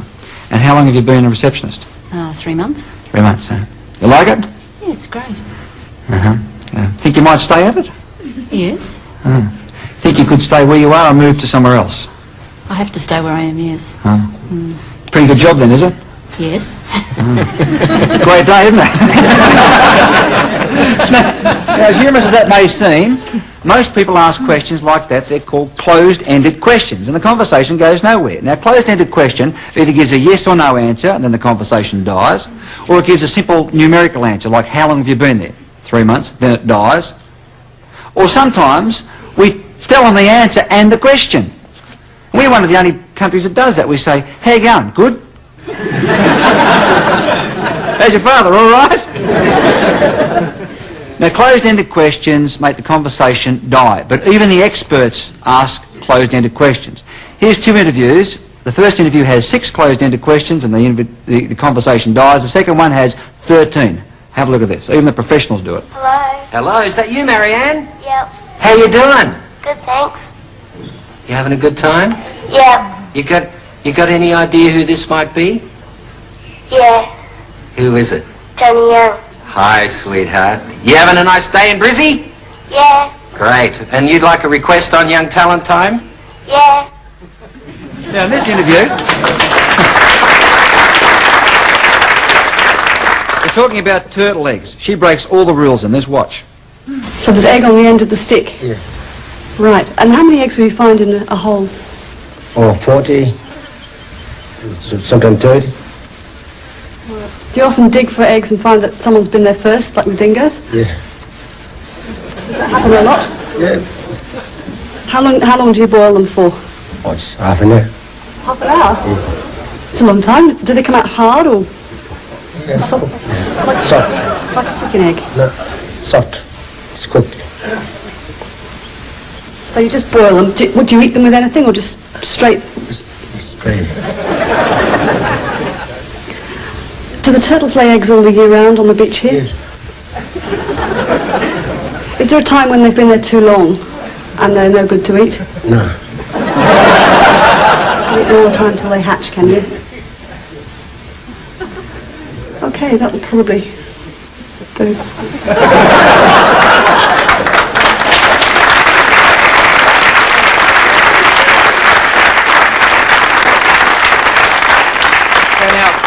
It's sad, but it's true. That poor fellow never had a chance to answer the questions because he had 13 closed-ended questions. The best type of questions to ask to get a conversation going are open-ended questions. Now, open-ended questions start with how, in what way, or tell me about it. Okay, Yvonne, you're a receptionist, is that correct? That's right. Okay, how did you get started as a receptionist? How to get started?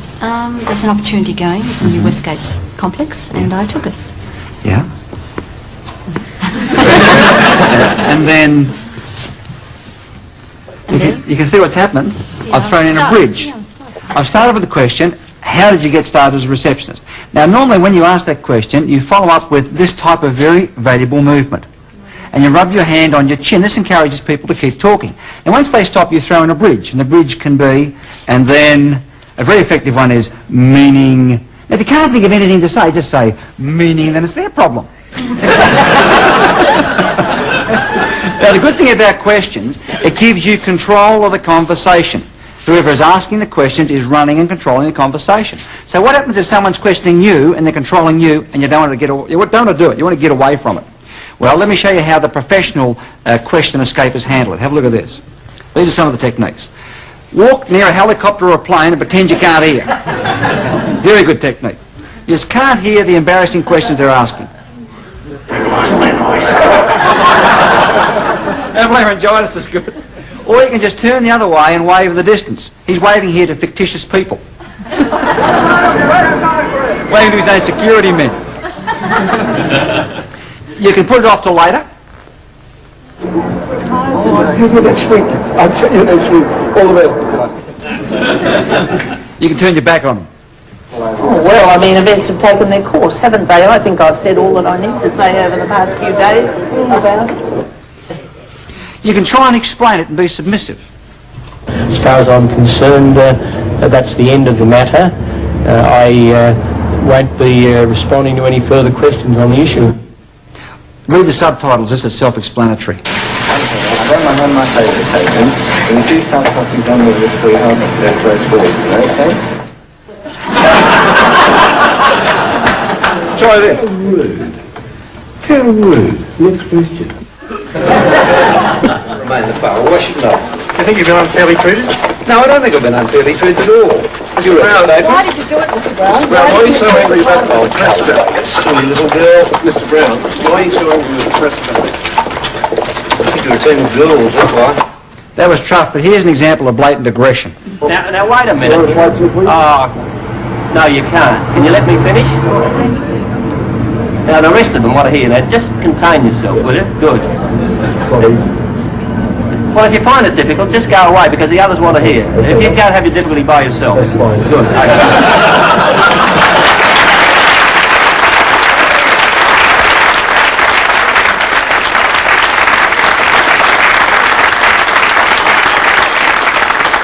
The best way to handle being asked a question is ask back a question. So if someone says, tell me about such and such, you say, that's a good question. Why did you ask me that at this point in time?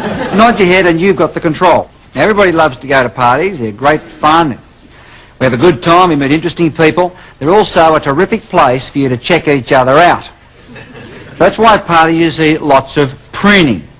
That is, if she likes him and he likes her, the bodies start doing certain things.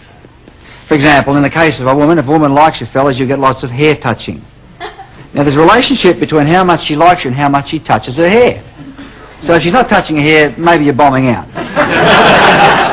Now, you've got to be careful you don't take one signal and say it's got a conclusive meaning.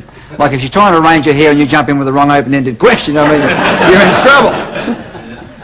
Now, with men, you'll see preening as well, but it depends on how old they are as to how it looks. If they're, for example, under the age of 25, you'll see the both thumbs in the belt. How long have you been at this party, darling? Real subtle stuff. If they're over, say, 30 to 35, the older male, and if he's got a tie on, you'll see lots of this sort of thing happening. Now, if he's over 40, you don't see thumbs in the belt or ties, you see this one. Thumbs go on the side of the pants. They come up around the front, down, they do this, and they stand there doing this.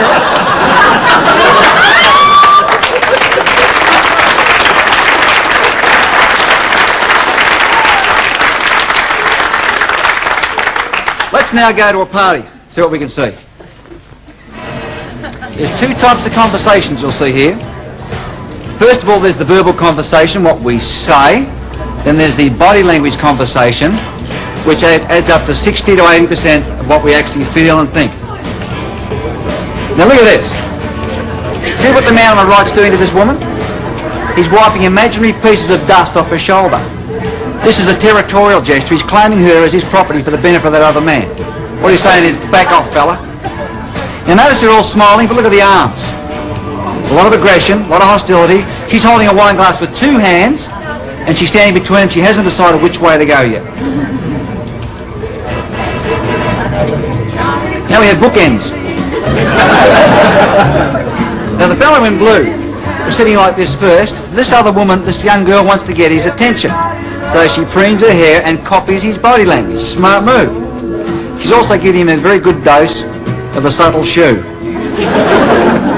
Now the girlfriend in the middle gets a feeling that she's not doing so well. Very effective strategy.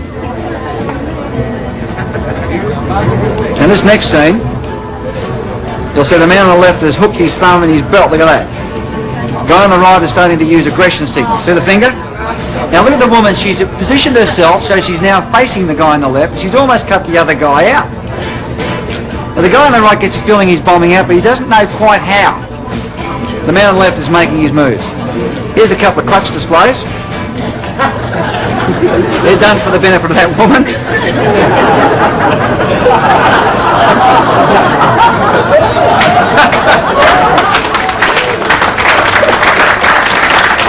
Now what's this? What's the subtle preening signal? They're talking business. Hello, darling.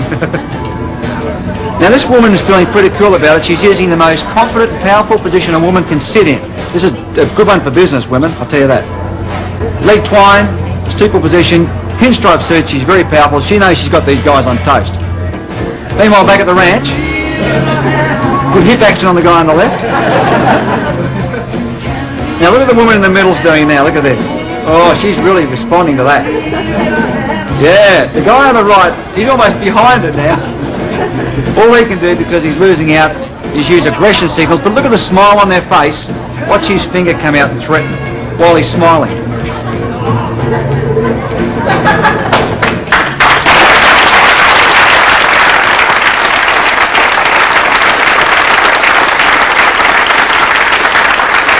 Now, something else you'll see a lot of at parties is fellas wearing even. But we also know that a man with facial hair, a moustache or beard, outperforms the clean-shaven one in his ability to meet and be successful with women. Now I'm going to tell you a little bit about the 10 stages of courtship. First 4 stages are, number 1 is eye contact. You meet someone's gaze, you hold it for a split second longer than is acceptable, sends a powerful signal. If that works, you go to stage 2, which is position. You get near enough to be able to go to stage 3, which is physical touch. Stage 4 is ask a leading question to test the water. Now you're going to meet Lee. Let me tell you about Lee. He was a quiet, introverted sort of guy, clean-shaven, 5'5". Never had much success with women at all.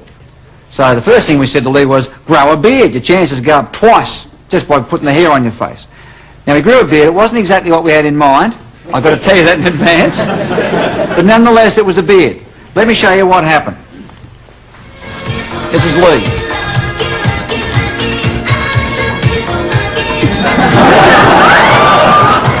Stage 1, eye contact, achieved.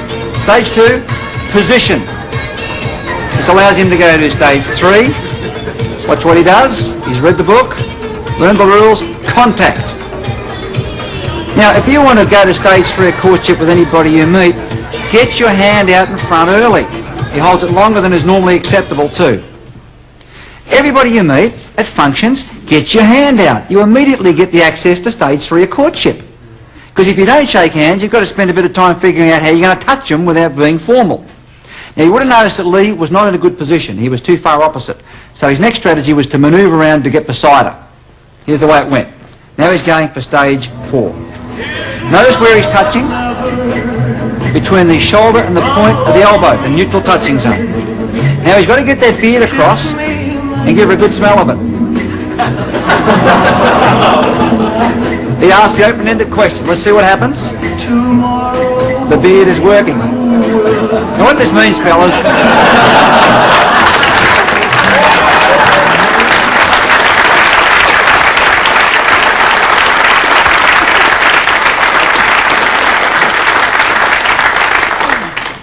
now I'm going to show you what happens if you speed up the courtship process. If you go too fast, or if you skip some of the stages.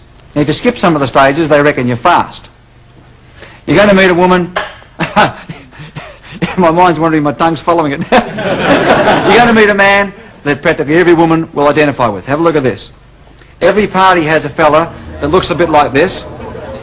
This is a man called, that's not him, a man called the party sleaze. This woman's about to meet him. Here he comes.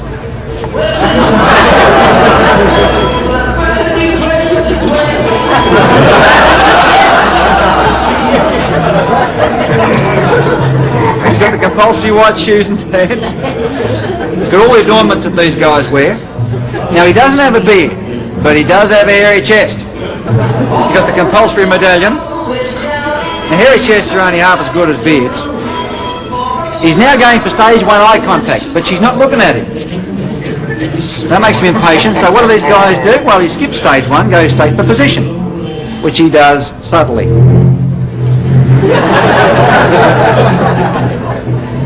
Stage 3, contact. Double-hander.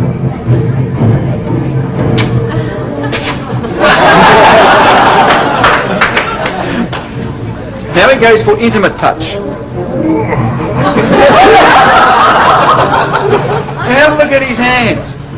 How many fellas have you seen talking to women with low-cut dresses who do this? This is the double group position. Now he's got to get the hairy chest over so she can smell the scents in it. Here comes the question. What this shows you might have a hairy chest, but it's not as good as a beard.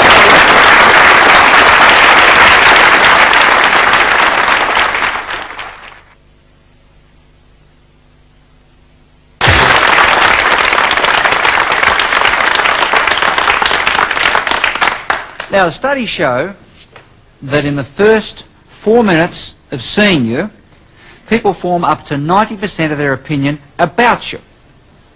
That is, when they lay eyes on you, they pull out a big rubber stamp, and they wait for 4 minutes, and then they stamp you on the forehead with the stamp as to who they think you are. And they may take a long time, if ever, to change their opinion. This is called stereotyping. People do this to us, and we do this to other people. Now, stereotyping is important for the movies because, see, in a 1 hour lifestyle movie, for example, if you didn't know exactly who each of the characters were by the way they looked, you wouldn't know how the movie ran. They couldn't tell the whole story in that 60-minute period. So stereotyping is what we do to people. Now, let me show you how this works. I'm going to get some people out of the audience. Can I ask you? Can I please give me a big hand as they come up? Can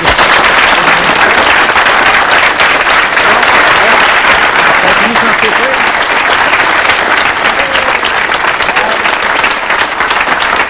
You're up. You might as well keep coming.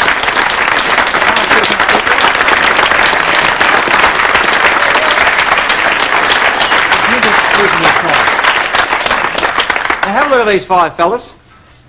If you know any of them, I want you to forget you know them. Pretend you've never seen them before. Let's have a bit of a look at them now. Can I just ask you to undo your tie a little bit there, if you will, and just undo your top button. Now let me say right now that these 5 men have no idea what's about to happen. Okay. And notice we have 5 standing in the Prince Charles position as well, hand behind the back, look at that. Okay, let's just have a look at this. We'll just undo this a bit more. Over your shoulder. Okay.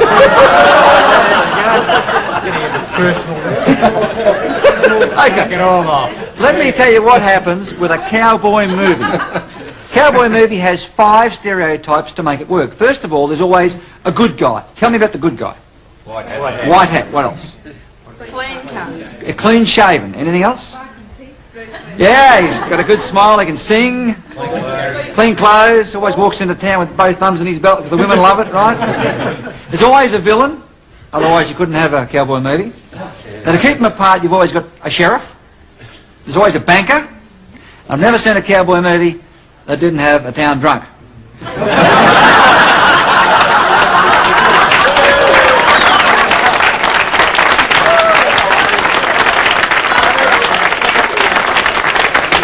Now what I want you to do with these 5 men, by applause, is to cast them into their roles in the cowboy movie as you think they fit it. We're going to start by looking for the good guy. You ready?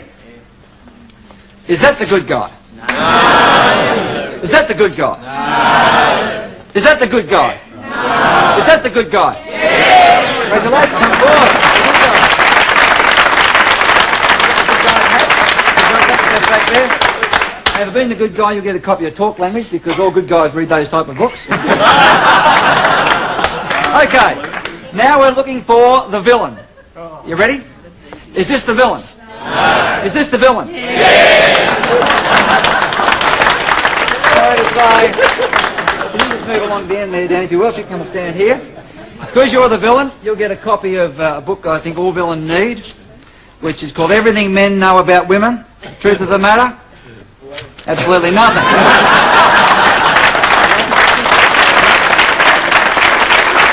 Okay. Moving you guys. Come on, don't be bashful. 3 remaining positions. The sheriff, the banker, and the town drunk. Looking now for the banker. Is that the banker? Yes!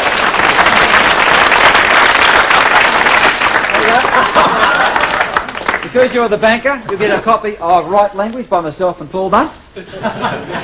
Come and stand up the end here, if you wouldn't mind, please, as the banker. Make this next choice very carefully. This next choice could affect the self-image of one of these 2 men. For one of these men is the sheriff, and one is the town drunk. Looking now for the sheriff. Is that the sheriff? Yeah. Is that the sheriff? Yeah. Is that the town drunk?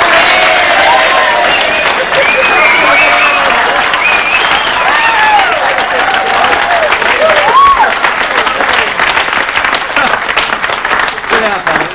You can keep your hats. Let's analyse some of the basic things that happened in that exercise. First of all, we know from studies when you have a clean-shaven face on a man or a woman, you've got the good guy.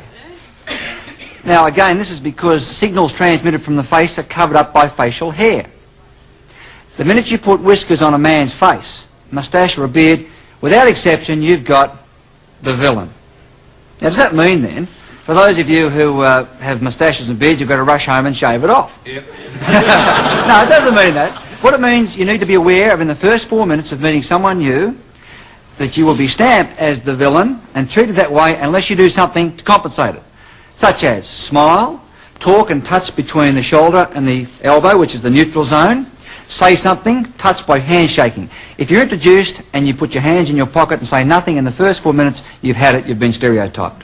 When you put glasses on someone, studies show that you are perceived as intelligent, studious, serious, trustworthy and reliable. So you've got the banker. Now, a simple strategy, if you need to look like that in a work environment, get glasses that have solid dark frames on them. It makes you look more intelligent, more studious. I'm not going to help you if you're the town drunk. Matter of fact, I better give the town drunk a special prize.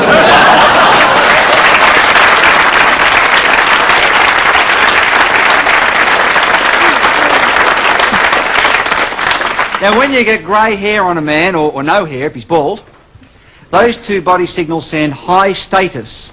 So you've got the sheriff. The minute you've got someone with their clothes that don't match, and all we did with the town drunk was put his tie over his shoulder, undo his belt, you've got the town drunk.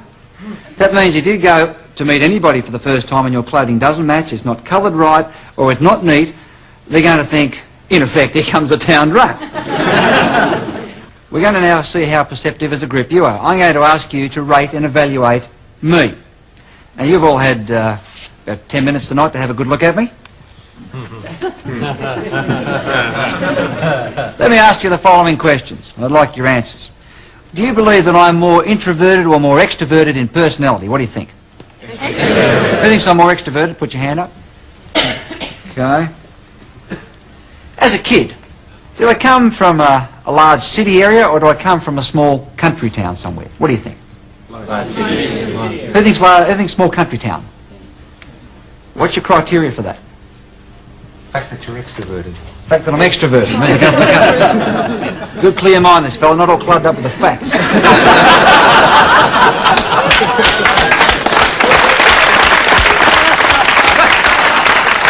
Who thinks I come from the city? Who thinks I come from a metropolitan area? Okay, what's your criteria for that? You'd have to survive. All right. Do I come from a large family, lots of kids, or a small family, just a couple of kids? Who thinks small family? Who thinks large family? What's your criteria, please, for large family? Because you're extroverted. I'm extroverted. I had to fight to get above the crowd. That makes sense, all right. Am I married or single? Now, single includes separated and divorced. What do you think? Single. Single? Who thinks I'm single? What's your criteria, please, for that? No ring or anything. No ring, yeah. Anything else? What's that? I look happy.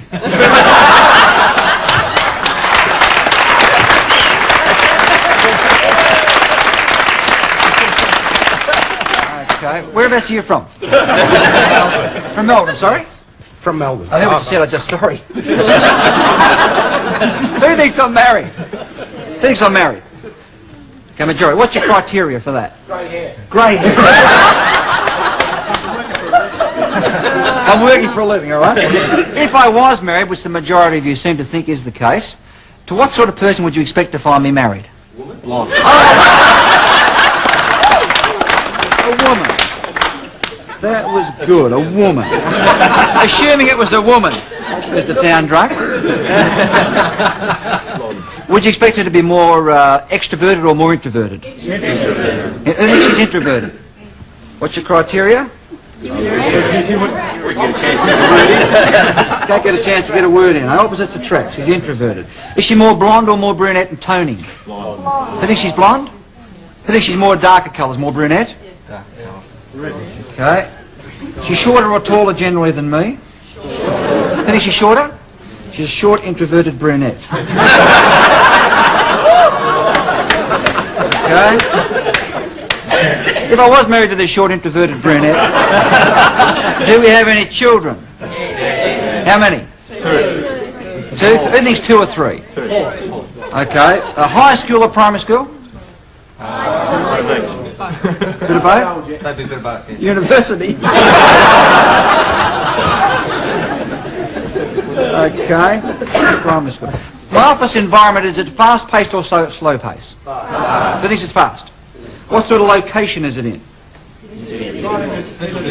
Central business. Who thinks a central business district? Who thinks somewhere remote on the beach or in the country? Nobody. Okay. Do I work long or short hours? Long hours. What sort of sports, hobbies, and recreation do I have? None.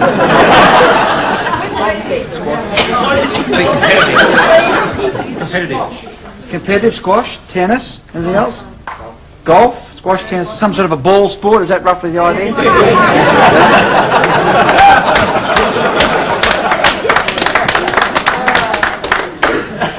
What sort of car do I drive? Porsche. Who thinks a BMW or Porsche or Jag? Some sort of imported European sporty car, okay. What colour? Red. Red or blue BMW style. Okay. How old am I roughly? Who thinks I'm 35 to 40? Put your hand up. Who thinks I'm 40 to 45? Anybody think I'm over 45? Anybody think I'm under 35? There's a free copy of body language going on there. Okay then, too late for that. Well, if you think I'm an extroverted fellow who came from the city as a kid, from a large family, lots of kids where I had to compete, I'm married to a short introverted brunette. We have 2 to 3 children in primary school. I have a fast office environment. I work long hours. My office environment's in a central business district near the city. I play squash, tennis, or some type of a ball sport, which I get there in my blue or red BMW. I'm aged 40 to 45. Out of 16 criteria, you got 13 wrong. 13 wrong. Not a very perceptive bunch, are you? Well, question. What? You want to know the answer? Huh? Okay, question. For you and I to get on really well, does it really matter what the answers are? In reality, does it matter what the answers are? It doesn't, because you did exactly to me just then what you did to the other 5 fellas before. You brought out a rubber stamp and you stamped me and stereotyped me based on what you think you see. Now, I've got to let you in on a secret. I know you think that way, because I'm dressed tonight in a classic number 5 package that allows you to think that way. In fact, when I put this number 5 package on, I knew, walking in front of you today, that you would think I was an extroverted fellow from the city with a large introverted, short introverted fat wife, BMW playing golf. I mean, golf ruins a nice walk as far as I'm concerned. I know you think that, because I dressed myself and packaged to create that illusion. Let me tell you how I'm packaged. I'm packaged tonight in number 5 high credibility clothing. 5 credibility points is the most you can get, all the way down to 1. You have no credibility in the first 4 minutes. Number 5 for a man or a woman is dark blue or dark grey pinstripe. I have a number 5 shirt which is white cotton, and IBM led the study showing that a white shirt in business for a man or a woman is 40% more believable than a colour. I have a striped military tie, number 5, gives me impact. I have lace-up shoes, black leather. Now, women prefer lace-up shoes on men, shows a sign of intelligence. You can do your shoes up. I also have a number 5 watch, which is plain gold face, ordinary gold band or leather band. It doesn't do very much, not very useful at all. It doesn't go 300 metres underwater or check the metre, as my social watch does, but it suits the number 5 impact. I also have socks all the way to the knee, number 5 socks. Name yourself. Number 5 haircut part of the left, clean shaven face, because I'm aware of the villain impact. Here you have a walking number 5 package that lets you think I'm a 40 to 45-year-old BMW driving, short introverted, married with three children, etc. Now, number 5 suits have high credibility and authority in the first 4 minutes. Here are some of the best uses for this type of outfit. It's ideal for reading political statements where you need to have an impact. Looks like we've gone to the same sale, doesn't it? Now, here is Mr. Howard with the number 1 eyebrows, listening in a number 3 suit. The number 5s are ideal for going anywhere in the media where you need to establish impact very quickly. Reading the news, of course, you need to be believable. Weathermen don't wear number 5 because we don't believe them anyway. Address to the nation, it's perfect. It's also the perfect uniform for meeting overseas visitors. And if you look at these 2 leaders, whenever they met on 5 occasions, each time you will see they are wearing number 5 so that they can't be outdressed by each other. These fellas coming back from the Myers 50% off clearance sale. Now here are the Hawks in their number 4s. The stripes are gone, dark blue, dark grey, no pinstripes, still very authoritative. The BHP boys in their number 5s. Here's number 3, a light grey. And when you wear a vest or a pocket handkerchief, you have a Playboy image in a number 5. Here is a number 3 with a number 5 tie. Got dressed in the dark, I'd say that. Number 5s also work very well for women. The only thing missing here is some type of a necktie. Now here's a man in a number 3 meeting another man in a number 5, and he's outdressed. Now, of course, you can see who's got the most presence, the man in the darker suit, Mr. Nakazomi. And Mr. Hawke's totally out of his depth in terms of colour codings here with his clothing. Here's a rare shot of Ronald Reagan in a number 1, light brown and tan. Notice he just hadn't got the impact. This is a big mistake. Now, I want you to, there's no presence. Contrast that to when the same man wears number 5. Look at that. He looks like he's in charge of the whole show.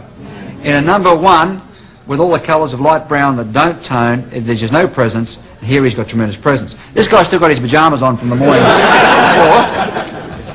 Now, never ever go to any interview where you need credibility as a man or woman wearing these colours. Now, these colours, if you go in, your perception by other people, the way you come across in business will be something like this.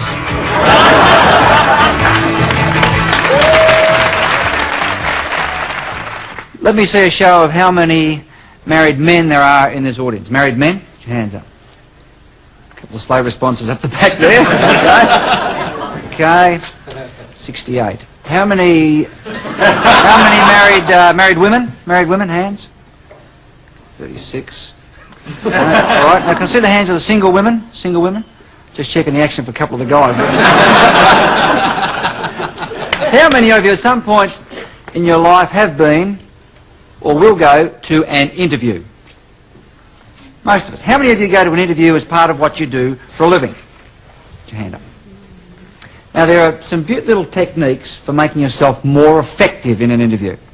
There's some rights and some wrongs, and some strategies that will give you more presence, more credibility, and help you get what you want out of the interview. Now, you're going to meet 2 men going for the same interview. Now, this could be a job interview. It could be to see a bank manager to get a loan. It could be an interview to sell something or to persuade someone to go along with you. Nevertheless, it's an interview. Let's have a look at the first man going for the interview. Rule number 1 is get there early. Getting there early lets you park your car somewhere out of the rain.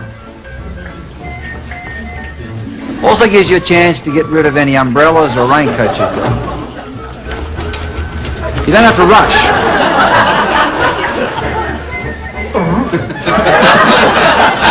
Never go to an interview carrying umbrellas, raincoats and so on. This is my twin brother Irving. Let's have a look at this fellow. He has the Salvation Army brown suit. His briefcase looks like he's going on holidays. He has a watch that shows he gets his films done at Kmart. He has long hair. He has facial hair and Veterans Affairs glasses. He's packaged for failure. Now, never enter anyone's office wearing this sort of thing. What's the umbrella?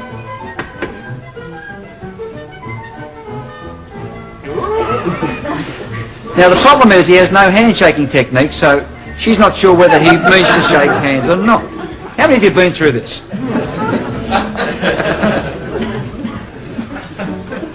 We'll forget about the mud on the carpet. Now, he's sitting directly opposite in the defensive position. That's the worst place he could sit.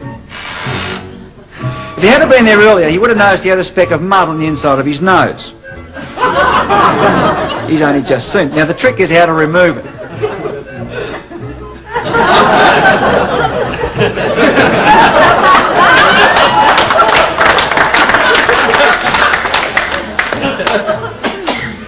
Now, never ever go to an interview unless your clothing is neat, in good repair.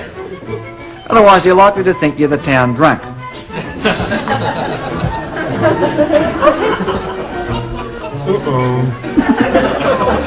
Now, because he's in the defensive position opposite, he's got to pull the chair up. Never touch the property on someone's desk. This represents territorial invasion. Now the problem you've got of leaning over someone's desk is they'll resent it, and if they resent that because it's invasion, they'll resent you. Not only that, you can get into all sorts of trouble.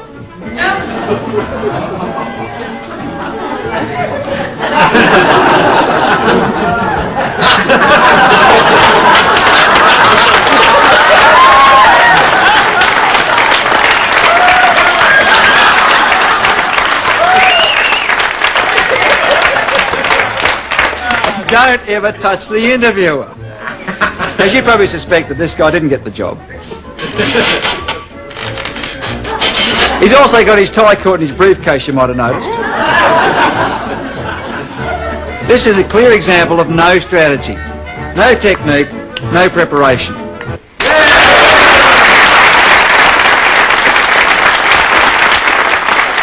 Okay, well, let's have a look at another man going for the same job, the same selling interview, the same bank loan, and see what we could have done to make ourselves more effective. This is my other brother, Percy. Because he's there early, he can get rid of that raincoat. He's ahead of time with his number 5 watch.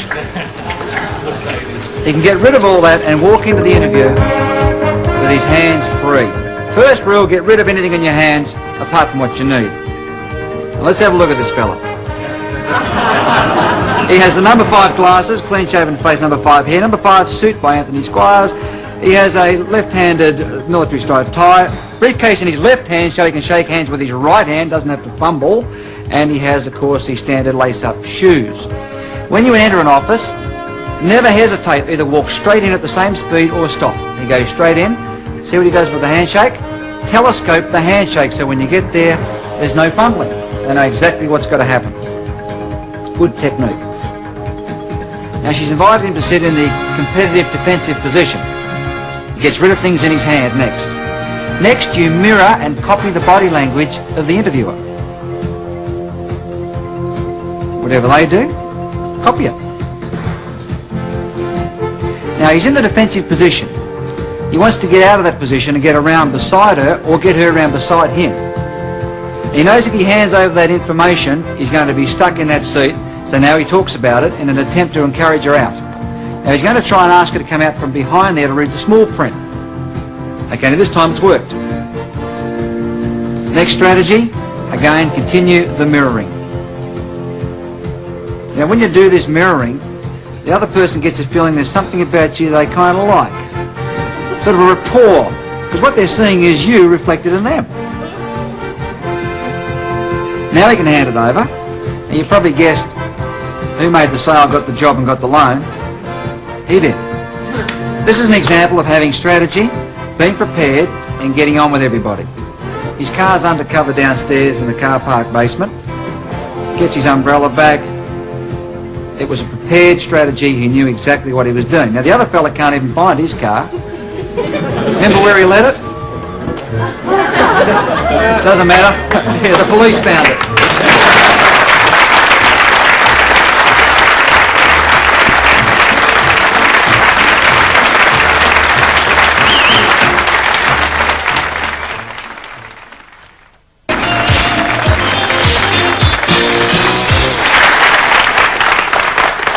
Television advertising is designed to sell us, to convince us to go and buy products. And for a TV ad to be memorable, it's got to have a couple of elements in it. Now, one of the most popular elements in recent years is the introduction of annoying and irritating personalities. Because they annoy us so much, we love to hate them. You all remember Madge with her hand in the dishwashing liquid? Here's a collection of some of the ads that you really have loved to hate in the last decade. Like that. Well, this fella here has been getting under people's skin for some time. Dynamo Man. He's not on anymore, but he was memorable. We'll show you what Dynamo gets out stains, others leave behind. Now, of course, Mrs. Marsh has been dipping chalk into ink now for a long, long time. This liquid gets into chalk to make teeth really tough. Again, she irritates us, but we remember her and we buy. Colgate Fluorogard. This next fella, you either love him or hate him. There's no two ways about it. Right treatment.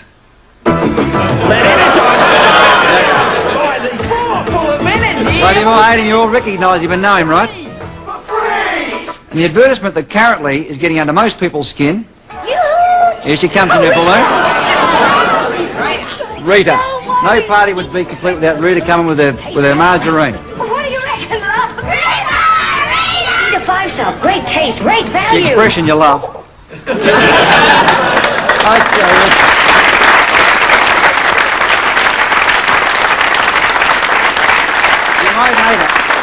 you might hate the ad, but the Eater margarine has been one of the big success stories in marketing through the memorability of that ad. Now, other advertisements use catchy jingles or other visual techniques to get this to remember them. Here's some of the ones you love to love.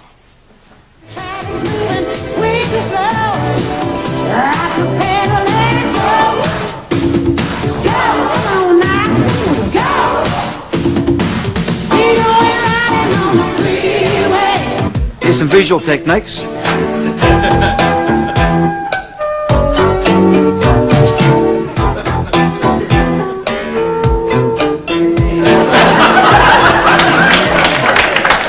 the number one.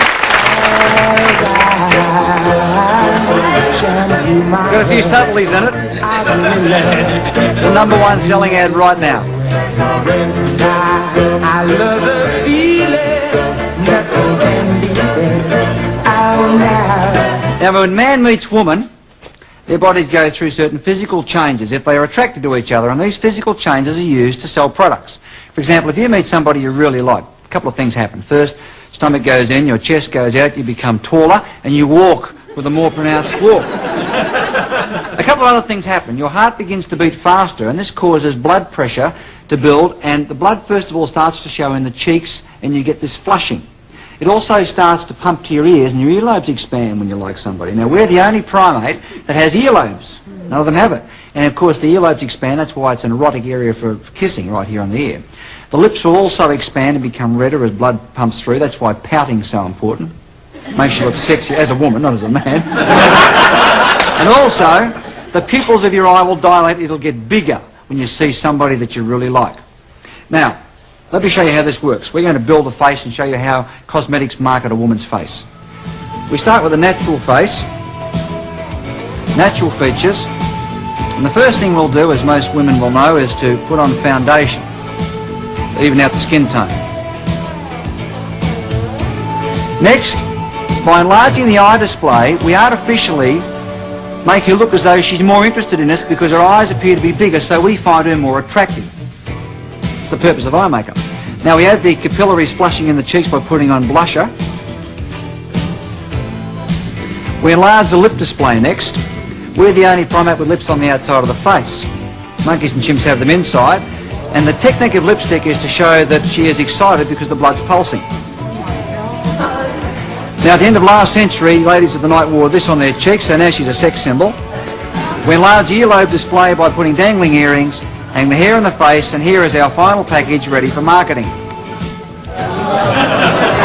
Now what we've done is taken very basic and natural features, such as this, and just by adding a body language signal like this, we change the whole impact of what you see. Interesting package, isn't it?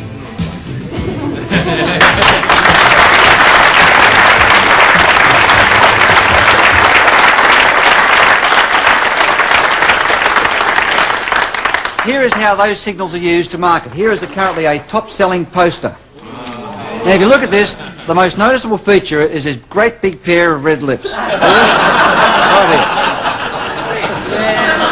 Now, if you look a little bit lower, you'll see there's quite a bit of exposed wrist. See this here?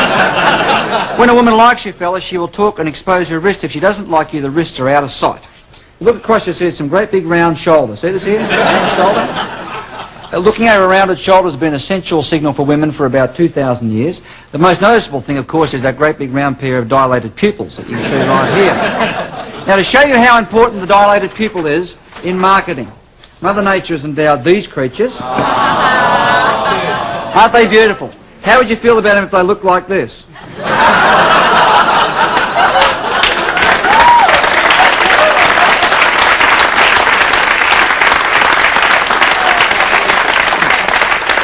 All right, here is a collection. Here's a collection of ads where body language signals have been used. See what you can find. Real potato taste of smooth crinkle cut potato. Yeah, we love this little fella, don't we? Yeah, there are the pupils. Here's the full face display. Choose them because I'm here. Chocolatey caramel. Ooh. Fantastic is fantastic. Now this next one is very, very clever. Watch for the constricting pupil. Now just in case you missed it, here it is again in slow motion. When we don't like something, our pupils constrict, they get smaller. See that? That's why you say someone's got beady little eyes. Very clever, isn't it? Now here are the lip and eye displays on a whole group of them.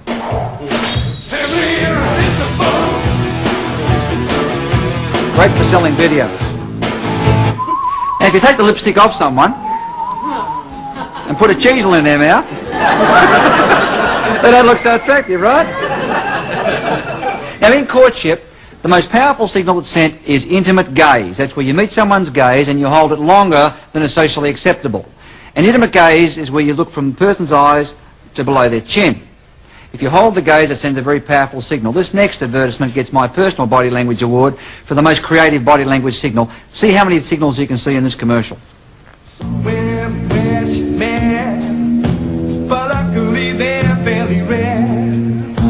Somewhere where she met, if you know it, you ought to beware. Somewhere where she met, they're not playing the game at all fair. I'm sure they're wet, you know it just isn't fair. That's somewhere. Doesn't that do something for you?